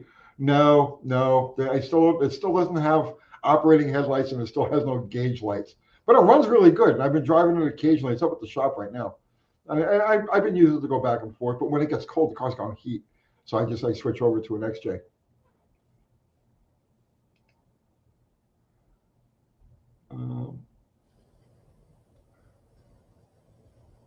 Yeah, so Mexican Spec just put up the link to Dr. Art's channel. So, and for you guys who aren't aware, he got nuked a couple of months ago, lost his entire channel, 10,000 subs, all of his videos, everything just gone. Gone. He's rebuilding it now. It's going along good. It's going along better than the first time. So, but there's a lot of people finding the videos and going, "Oh, I didn't realize you were going," because it's YouTube, you know. So I want to know, you guys, New Year's resolutions. I want to see what we got here. Who's making a New Year's resolution that you're going to stick to? Yeah, you have to stick to it. You can't just throw it out there like a bucket of water. You got to stick to it. Still need the "this is not financial advice" shirt.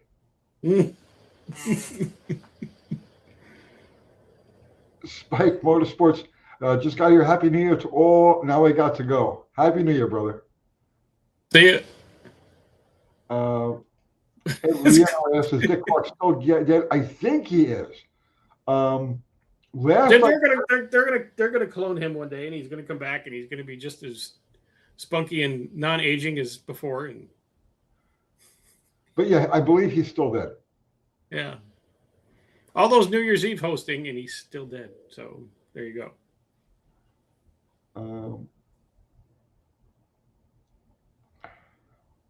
Rope is saying, I resolved to look up my last 10 years resolutions and pick one to try again. Okay.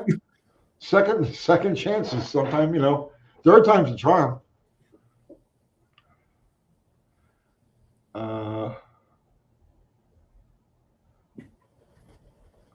Vilefly is saying, New Year's resolution, start brewing mead again. Alcohol is bullion in a bottle. I agree with that. While I don't drink it myself, we actually used to brew beer here at the house. I would occasionally drink it. It was very good. We did an imperial stout. But yes, that's another one. But Raider Gods needs to stay off the weed. Why? Well, it might be a problem for him. He seems literate, and he's paying attention. I mean, but maybe that's all he can do. Maybe he's just maxed out right there, and he needs to get off the weed. He's maxed out at commenting. Yeah. If Monday comes and he's like,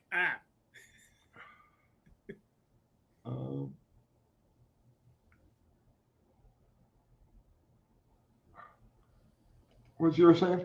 Yeah, I also call do-overs. Yes, do-overs. I have to do over 2023, I think. I had a lot of problems in 2023. I haven't had any 2024, 2025. Well, we had the health issues here at the house. But no, I like all my real issues happened back in 2023, so I can go back and redo that one. Yeah. 2025 could go completely in the garbage for me. I'll be so glad when midnight comes and it's just the whole thing goes in the dumpster.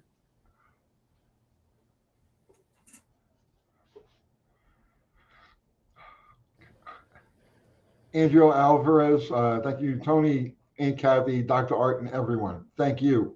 Thank you for being here. Yes. Now you're a New York City kind of guy. Even in your youth, did you ever bother to go to Times Square with all that mayhem and do all that stuff? Once. And it's a one-time thing. Check it off. Once. That's all you need. It's all any sane person ever needed. Just one time. I don't honestly remember much from it because I was pretty well lit myself, except it stunk. It was the smelliest thing. It was horrible. Oh, it just smelled like a river of pee. It was everything. You name it. It was every odor that can emanate from a pack of human animals. That was what you smelled there. That's what I remember from it. Yeah. Couldn't see the ball drop. From where we were. You couldn't hear yourself think. It was freezing freaking cold. So Kathy Bananas was like, "Let's go home." Yeah. I was like 17 or 18 years old. That was it. Done. Yeah. Got the T-shirt. I want to see resolutions here.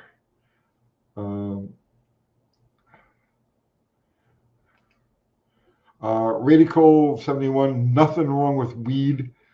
I'm not saying there is, but some people develop a reliance on it, and that's where it becomes a problem. So, we don't want to make broad statements like, "Oh, it's everybody's just fine, smoke as much as you can," because people develop a dependence and it hurts their friggin' lives.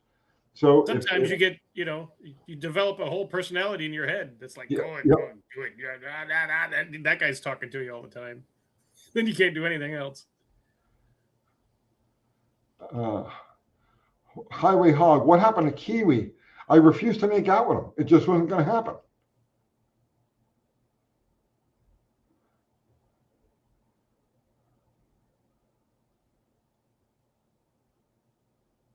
Let's see.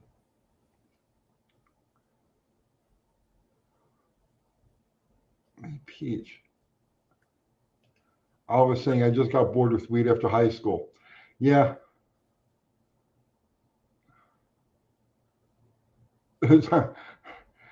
Tulsa toilet and septic. This is the year to get all my trail lights and brakes working. Okay, that's an honest goal. That's a sincere goal, man. That's real on such an important level. Yeah, every time you hook up, they work, and you know they work, and you're confident in it, and yeah, they're reliable. That's something. Yes.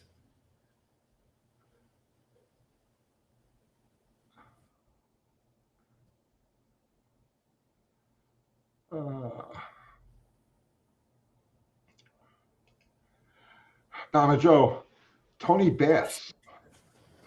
Okay, on your experience harvesting old cars for resale, do you think it'd be a good idea to harvest some of these later model cars, electronic modules for resale at a later time? Yes and no.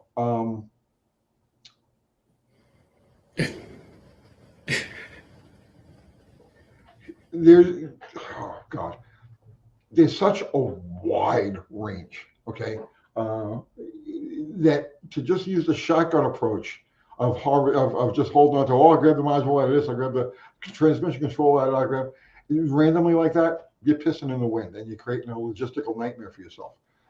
But if you can pick one type of car that fits certain criteria, all right? So they build it in great numbers. There's tons of them out there right now. They're known for reliability. Okay, they're known to go 200,000-300,000 miles, right? And they're relatively simple, meaning that it's just an engine control module, transmission, the TCM, the basics. Okay, then I would say pick that one car and that one model and hoard parts for that, because that's an easy sell. Now you become known as the local, Miata guy, or you become known as the local Camry guy, or you see what I'm saying? And you can make really good money. I think that in the future, right, as things go forward, things evolve, I think that one make model specialists are going to make bank. Just like if you go back to the old days, right? There were the Volkswagen, when I was a kid, right? There were Volkswagen specialists, and all they did was work on Volkswagen bugs. Occasionally, like a Karmann Ghia or a bus or something, but air-cooled 4-cylinder VWs. That was it. That was all they worked on, and they were always busy. And they kept parts in stock, and they always had whatever you needed right there, right? You had British guys that only worked on British cars, mostly like MGs and stuff like that. The Rovers were around. So I think going forward, picking one model, one range of car and specializing and stockpiling those parts is going to be the way to go. The days of being a general mechanic are over. That's like way over. And then you have to be specialized at one thing. One thing. For that one thing, because if you're specialized in everything, you suck at it all. If you specialize at one thing, then you're good at it. It's like, and what I seen, there was a little thing on Facebook or whatever the other day. It was Nunzios, GTOs, and Firebirds, and I'm like, I bet you Tony's the only guy that I know that actually knew a guy named Nunzio. Nunzio Romano. Nunzio Romano. Yeah.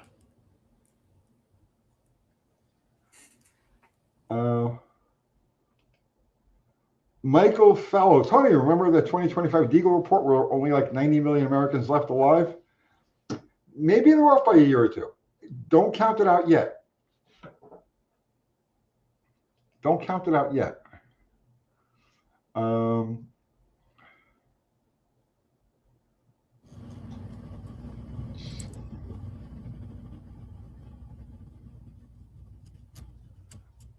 Tony wants to talk about it honestly. What are we talking about here? Uncut chode. If you don't believe me, ask Kiwi. Tony won't talk about it honestly. I want to talk about what honestly? Let me scroll up here. Oh, okay, there it is. Yes, right. Tony lied to Kiwi and made him look bad to one of his customers. Is that what happened? Dr. Did I lie to Kiwi? I don't recall that. No. He called me over because he had a car to end all like screw job. Flipper carb nightmare. Yeah. Yeah, when we had done dozens of these videos, okay? The difference between this one and the previous ones that we did was that this time we actually had the paperwork in there. And here's Dr. Art as my witness who was there, okay? So Dr. Art, if I'm inaccurate about any of this, feel free, okay? Jump right in. Yep. No, you're good so far. Yeah, so no, I'm serious because if I misremember something, I'm relying on you to set the record straight. Right. Okay, so don't hold back because it's, oh, I don't want to get in Tony's bad side. Nothing like that, right? No, yeah. So this time around, we actually had the paperwork that showed where the car was purchased and the description of the car that this guy bought. And in the meantime, obviously, the car didn't meet anywhere near the description. It wasn't roadworthy. It was actually, it was a hazard. Okay. So I went and shot the video with Kiwi's blessing, obviously, right? Because he was talking. It was at his shop. It was in his shop. He showed me. I showed him. He was there. He handed me the paperwork to film. So we called it out. It was a Street Side Classics. I think it was Street Side Classics. Yeah. So I did the same thing I always do. I took the video. I went home. I handed it to Kathy, just like this. I says, "Here, I made you a video." Just like that, okay? Kathy edited it and put it up. The guy then the guy who bought this car watches the car and freaks out, okay? Now, we didn't mention his name or anything like that, but... No, we kept him completely out of it, yeah. Right. The owner. Yeah. He freaks out. Kiwi says, "Can you take the video down until I talk to this guy because he's a little nutty?" So I take the video down. Now, this went against my grain. I was like, yeah, I feel bad about this. I don't do this, right? If I put something up, I don't want to take it down. So I says, I'll take it down for a period of time. Now, in the meantime, Dr. Art was in that video, and he calls me that afternoon, and he says, "I can't get to the video. What do you have, a private or something?" I says, "Yeah, Kiwi asked me to take it down." So he says, "Well, how can I see it?" So I says, "I'll make it public long enough for you to see it." So I make it public, and I go to the dog club, which is down the street. I'm going to be gone for about an hour. So I says, when I come back, he'll have watched the video and I'll make it private again. But in the meantime, this guy calls Kiwi, freaking out, threatening to sue him, all kinds of crazy shit. And then Kiwi calls me. He's like, "You told me you were going to take it down, but you put it back up." I says, "Listen, I didn't want to take it down. I only put it back up so that Dr. Art could watch it. And I took it down as soon as I got back from the dog club. What do you want me to do?" Which happened. Great. Yeah. And am I missing anything there? No, that's the way it went. That's the way it went. Okay. So the next day, so this guy evidently reaches terms with Street Side Classics. They're going to buy the car back. Now, keep in mind, there's no way, because I know the way these people work, there is no way they would have even just given this guy the time of day if that video hadn't gone up, and it got like 100,000 views in the first day, right? If that video hadn't gone up, he never would have gotten jack point shit from Street Side Classics. But in the meantime, they decided that they were going to make a good by him. All right. So now at this point, I'm like, okay, I'll work it out with Kiwi because I do like Kiwi. I mean, I won't make out with him, okay? But I like Kiwi, and I'm like, we'll work this out. I'll bring him flowers or something, okay? We'll work this out. He puts up a video the next day, right? Before I have a chance to talk to him, that says the thumbnail, the title, the thumbnail in the video is Street Side Classics Steps Up. So he made a video defending Street Side Classics, saying that they stepped up and bought this car back from him.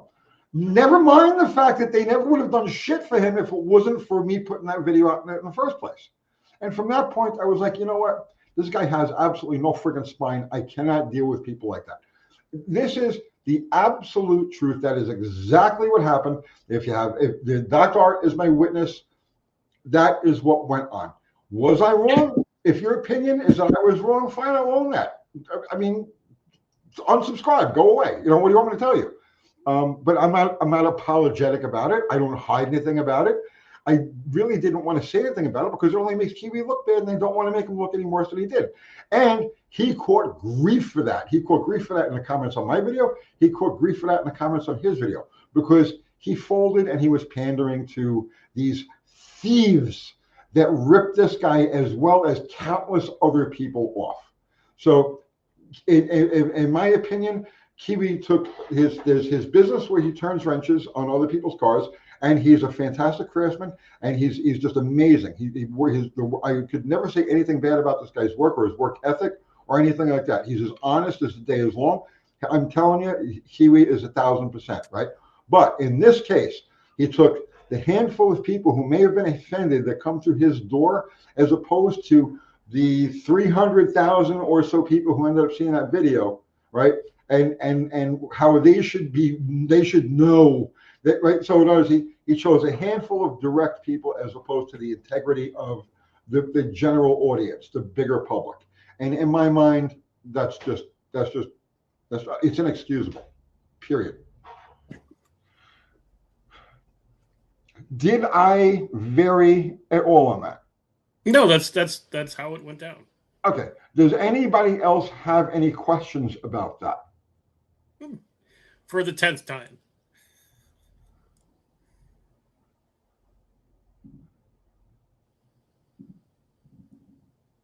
I'm just going up through the comments here.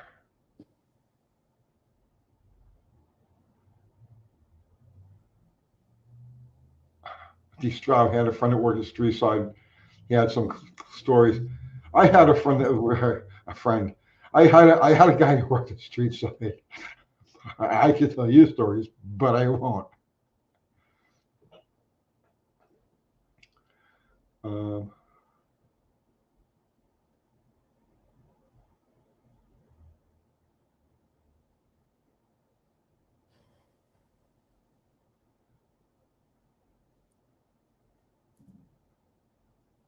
End of time. Tony, it was Kiwi's customer. You should understand it put him in a bad spot. If Kiwi did not want to shoot that video, I wouldn't have shot it. It's that simple. If he didn't want to shoot the video, I wouldn't have shot it. But we did shoot it. And it's not like I snuck it up online. Kiwi and I had done dozens of videos together, and they always work the same way. I finish filming. I say, okay, let me get this to Kathy. And I run it. I live 25 miles from his shop, and I run the 25 miles back to Murfreesboro, and I hand Kathy the camera, and I say, here, turn this into a video. I did not alter our normal routine in any way, shape, or form. So now once that video is out, and it started getting big views right away, like 30, 40,000 views in the first several hours before Kiwi ever got a hold of me. No, at that point, what was I supposed to do? Now I look like an asshole. I take it down. And I did take it down, but I told him I was only going to take it down for a little while until he can work it out with his customer. I didn't say I was going to take it down for good, but I did appease him by taking it down for a little while.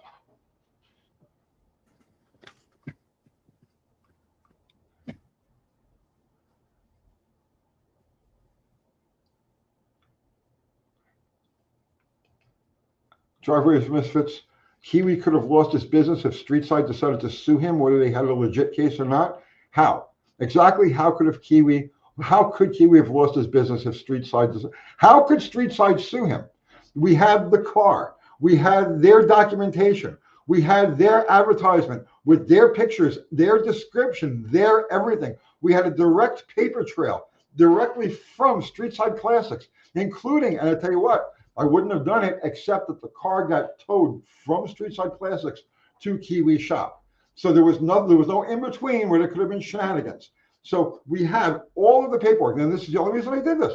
We had a complete paper trail right to the original purchaser, and then all of the words that they used to describe it, and then all of the physical evidence to discredit what they said.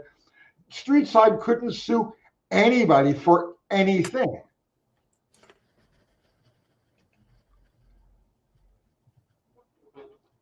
And if they were going to do that, they certainly wouldn't have fucking bought the car back 2 days later.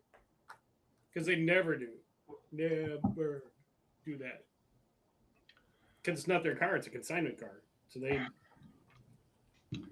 Uncut short. I'm not backpedaling. Tony told me we'd take it down until Kiwi gave him his blessing to put it back up. He just admitted he put it up without asking Kiwi. I told you what I did. I told Kiwi I was going to take it down for a little while. I didn't say anything about getting his blessing. I said I would take it down for a little while. I took it down. I put it back up for about an hour while Dr. Art watched it because he hadn't seen it. I went to the dog club. I came back and I took it back down. And I left it down for the rest of the night. Then I put it back up in the morning. I figured an evening is enough. And I had this guy call me, the guy who bought the car, and he was raving and all kinds of crazy stuff. This happened in the parking lot of the dog club. So yeah, it was all craziness. But the bottom line is that I shot it. I shot it with his blessing, and I shot it with Kiwi's blessing, and I shot it with all of the paperwork, the paper trail that went to it. So no, I was 100% in the right. And taking it down and made it look like I was compromising my morals, my integrity. Because who's to say I didn't take it down because Streetside Classics, who did call me, who's to say I didn't take it down because Streetside Classics was giving me money or making me some kind of deal or intimidating me in some way to take it down? So do you understand the position that I'm in now? I had no choice but to put it back up.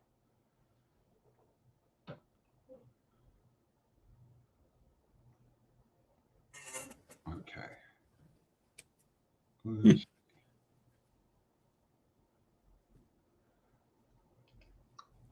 Streetside is lucky someone didn't die driving that thing. They could have. Right. And being a used car dealer of the state of Tennessee, they need to perform a safety inspection on every vehicle that goes out the door. Yep. Ask me how I know, because that's what I did all my life. And they didn't do that, obviously. No, I stand by what happened. I stand by what I say. And then, like I said, to me, the thing that was just like the nail in the coffin was when he put up the video saying Streetside Classics stepped up. Like, you do what? They did what? No. They covered the ass. All right. Okay. Well, enough about that. That goes away with 25. Never to be spoken of again. Yes. Well, when I get accused of being a liar, you know what I mean? I have to take that seriously. You can call me a lot of things. You can call me a retard. You call me whatever you want. Call me a hack. Call me whatever. That's fine. I don't care. Call me a liar? No. You're not gonna call me a liar. I tell exactly the way it was.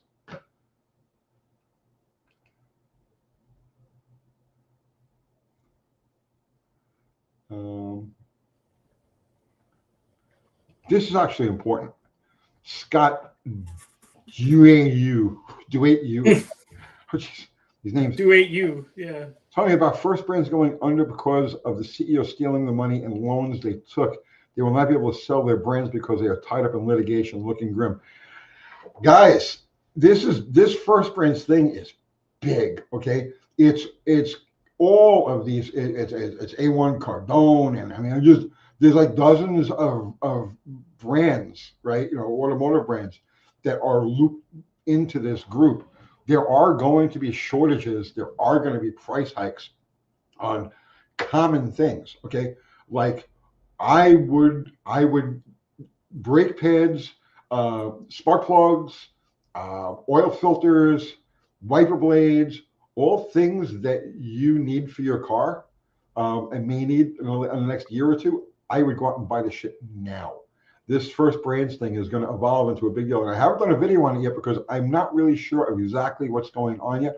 When I have a clearer picture, I'm going to do a video on it. But this is something to pay attention to.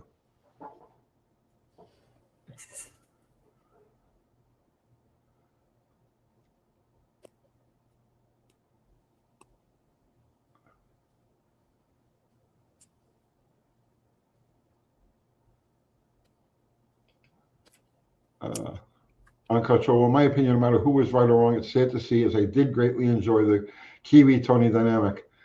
I had so much fun shooting videos with Kiwi.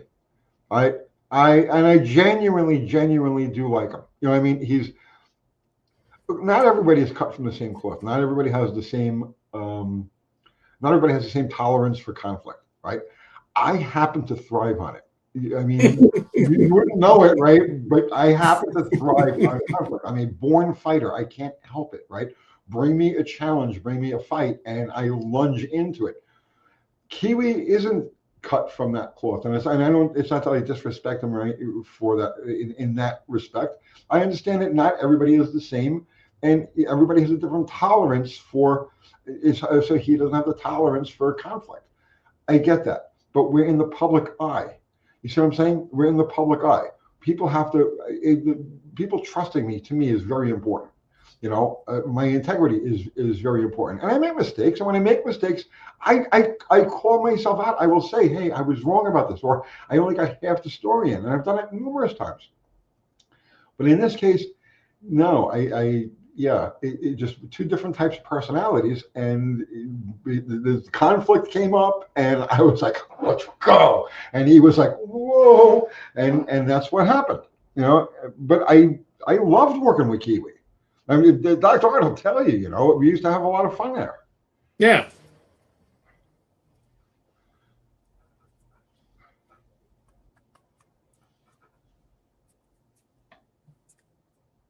So maybe that's what you can do in 26. You'll send them a box of chocolates. Send them some flowers.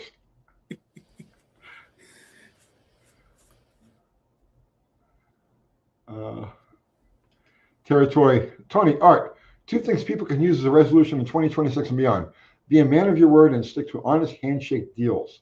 We should hope so. Yeah, that'd be the day.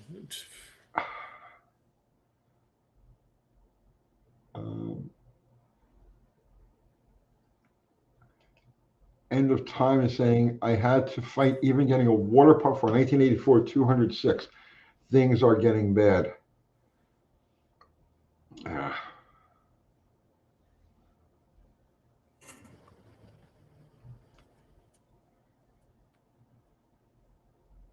Let's see. Territory is out. Going to spend time with the family. Merry Christmas. Yes, Happy New Year, brother. Happy New Year, Abel.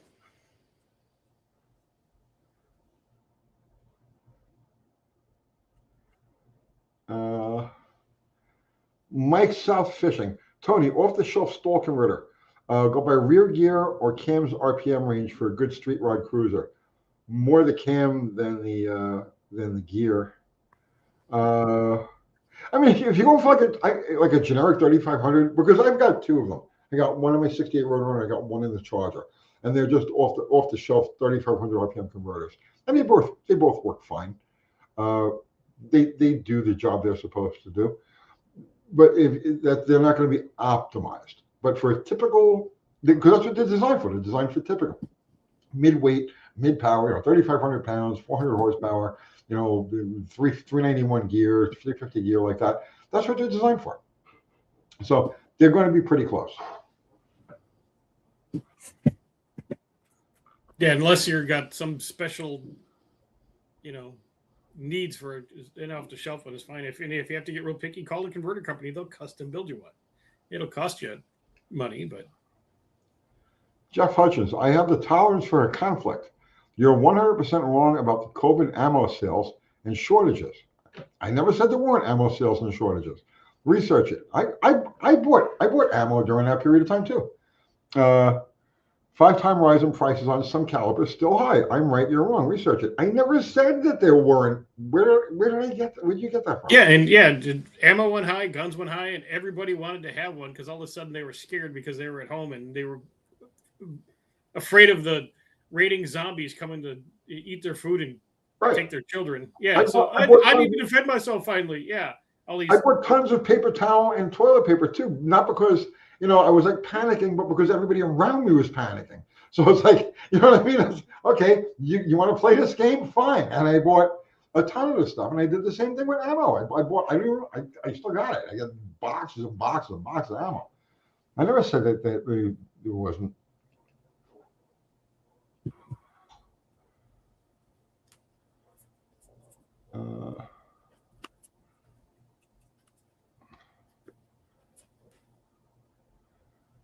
Let's see. Winky to Miata, that's been gone for years. What happened with that? I built it, and I wanted to go take an autocross racing. Only I myself have no interest in doing any sort of autocross thing. To me, it's like I'd rather be in my shop. So I had 3 different people tell me that they were going to take that car and they were going to go do autocross stuff with it. And I was like, here, take the car. Just give it back when you're done. I don't care what happens. Just go, right? And then shoot video while you're out there, so I could do updates on the car. 3 people said that yes, I'll take this car. I'll do that. That's great. This is awesome. And then crickets. You never hear from him again. 3 freaking times. The 3rd time I says, I'm cutting this damn thing up because it was just sitting in my shop taking up space. So I did.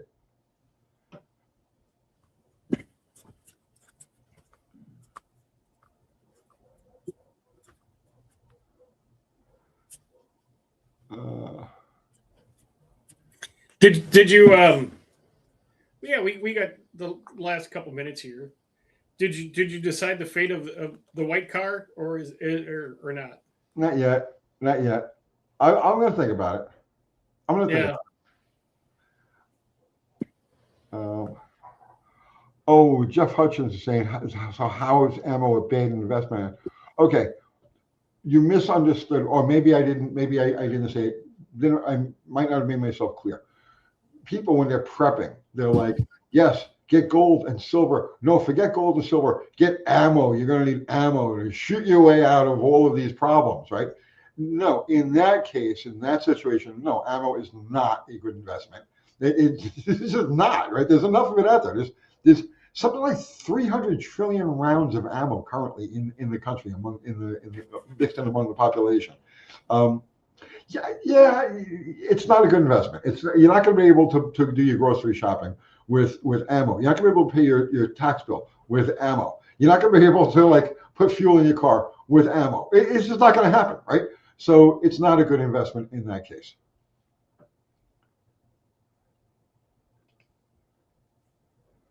And yes, Firefly is absolutely right. Bribery is the best policy. Stock up on that. Dude, you are so right, because that's how economies in trouble, right? That's how they work. That's exactly how they work, because the authorities don't get paid enough from their city, the state, whatever they're working for. So bribery at that point becomes, yeah. When they come to your house with paperwork, you give them booze and right. And send them on their way. Oh, he wasn't home. Good. You're done.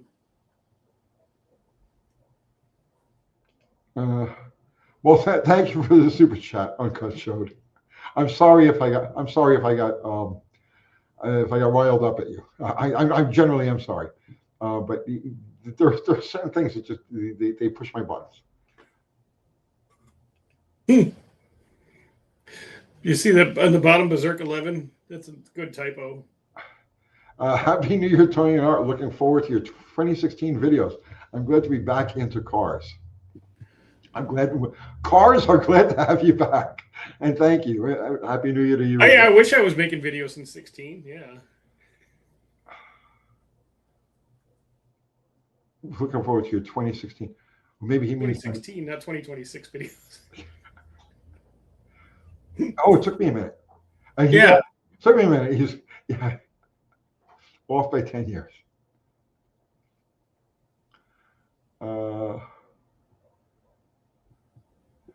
There you go. Ropa's got it. My dad had his septic tank approved in the late 50s with a bottle of Jack Daniels. Yep. Yeah, I worked for a lot of guys that didn't really appreciate me until I gifted them their favorite drinkable 2 or 3 times a month and for a couple months, and then they were like, "Hey, how you doing?"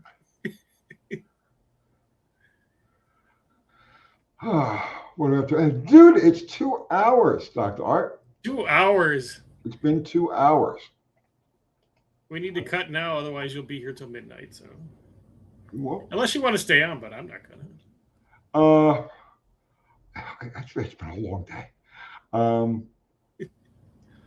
The people will understand. The people will see us in a week. They'll see us next year. Yeah.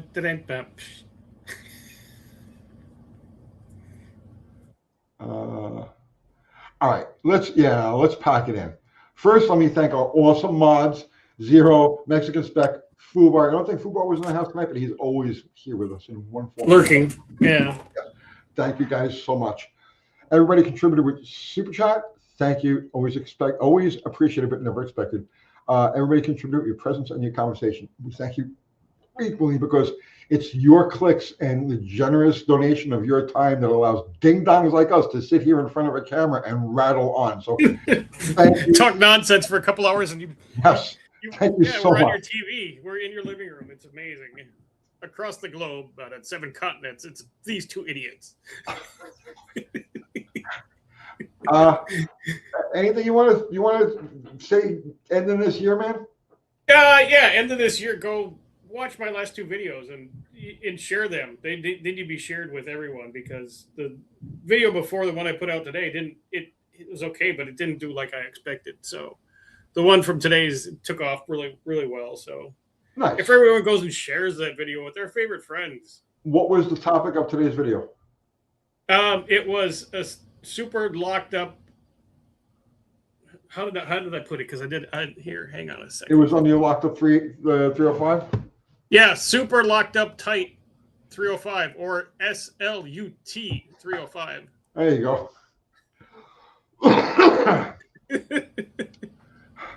All right. Well, everybody, have a happy new year. Safe, healthy.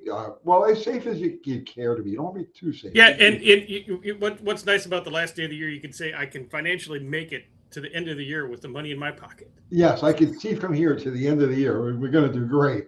Yeah, I will not be broke for the rest of this year. It's awesome. All right, guys. I am pulling the plug here. Good night, all. Go spend some time with your family and friends. And I can't. Oh, there it is. There's the button. Button up there. Okay. Boom. Good night, all.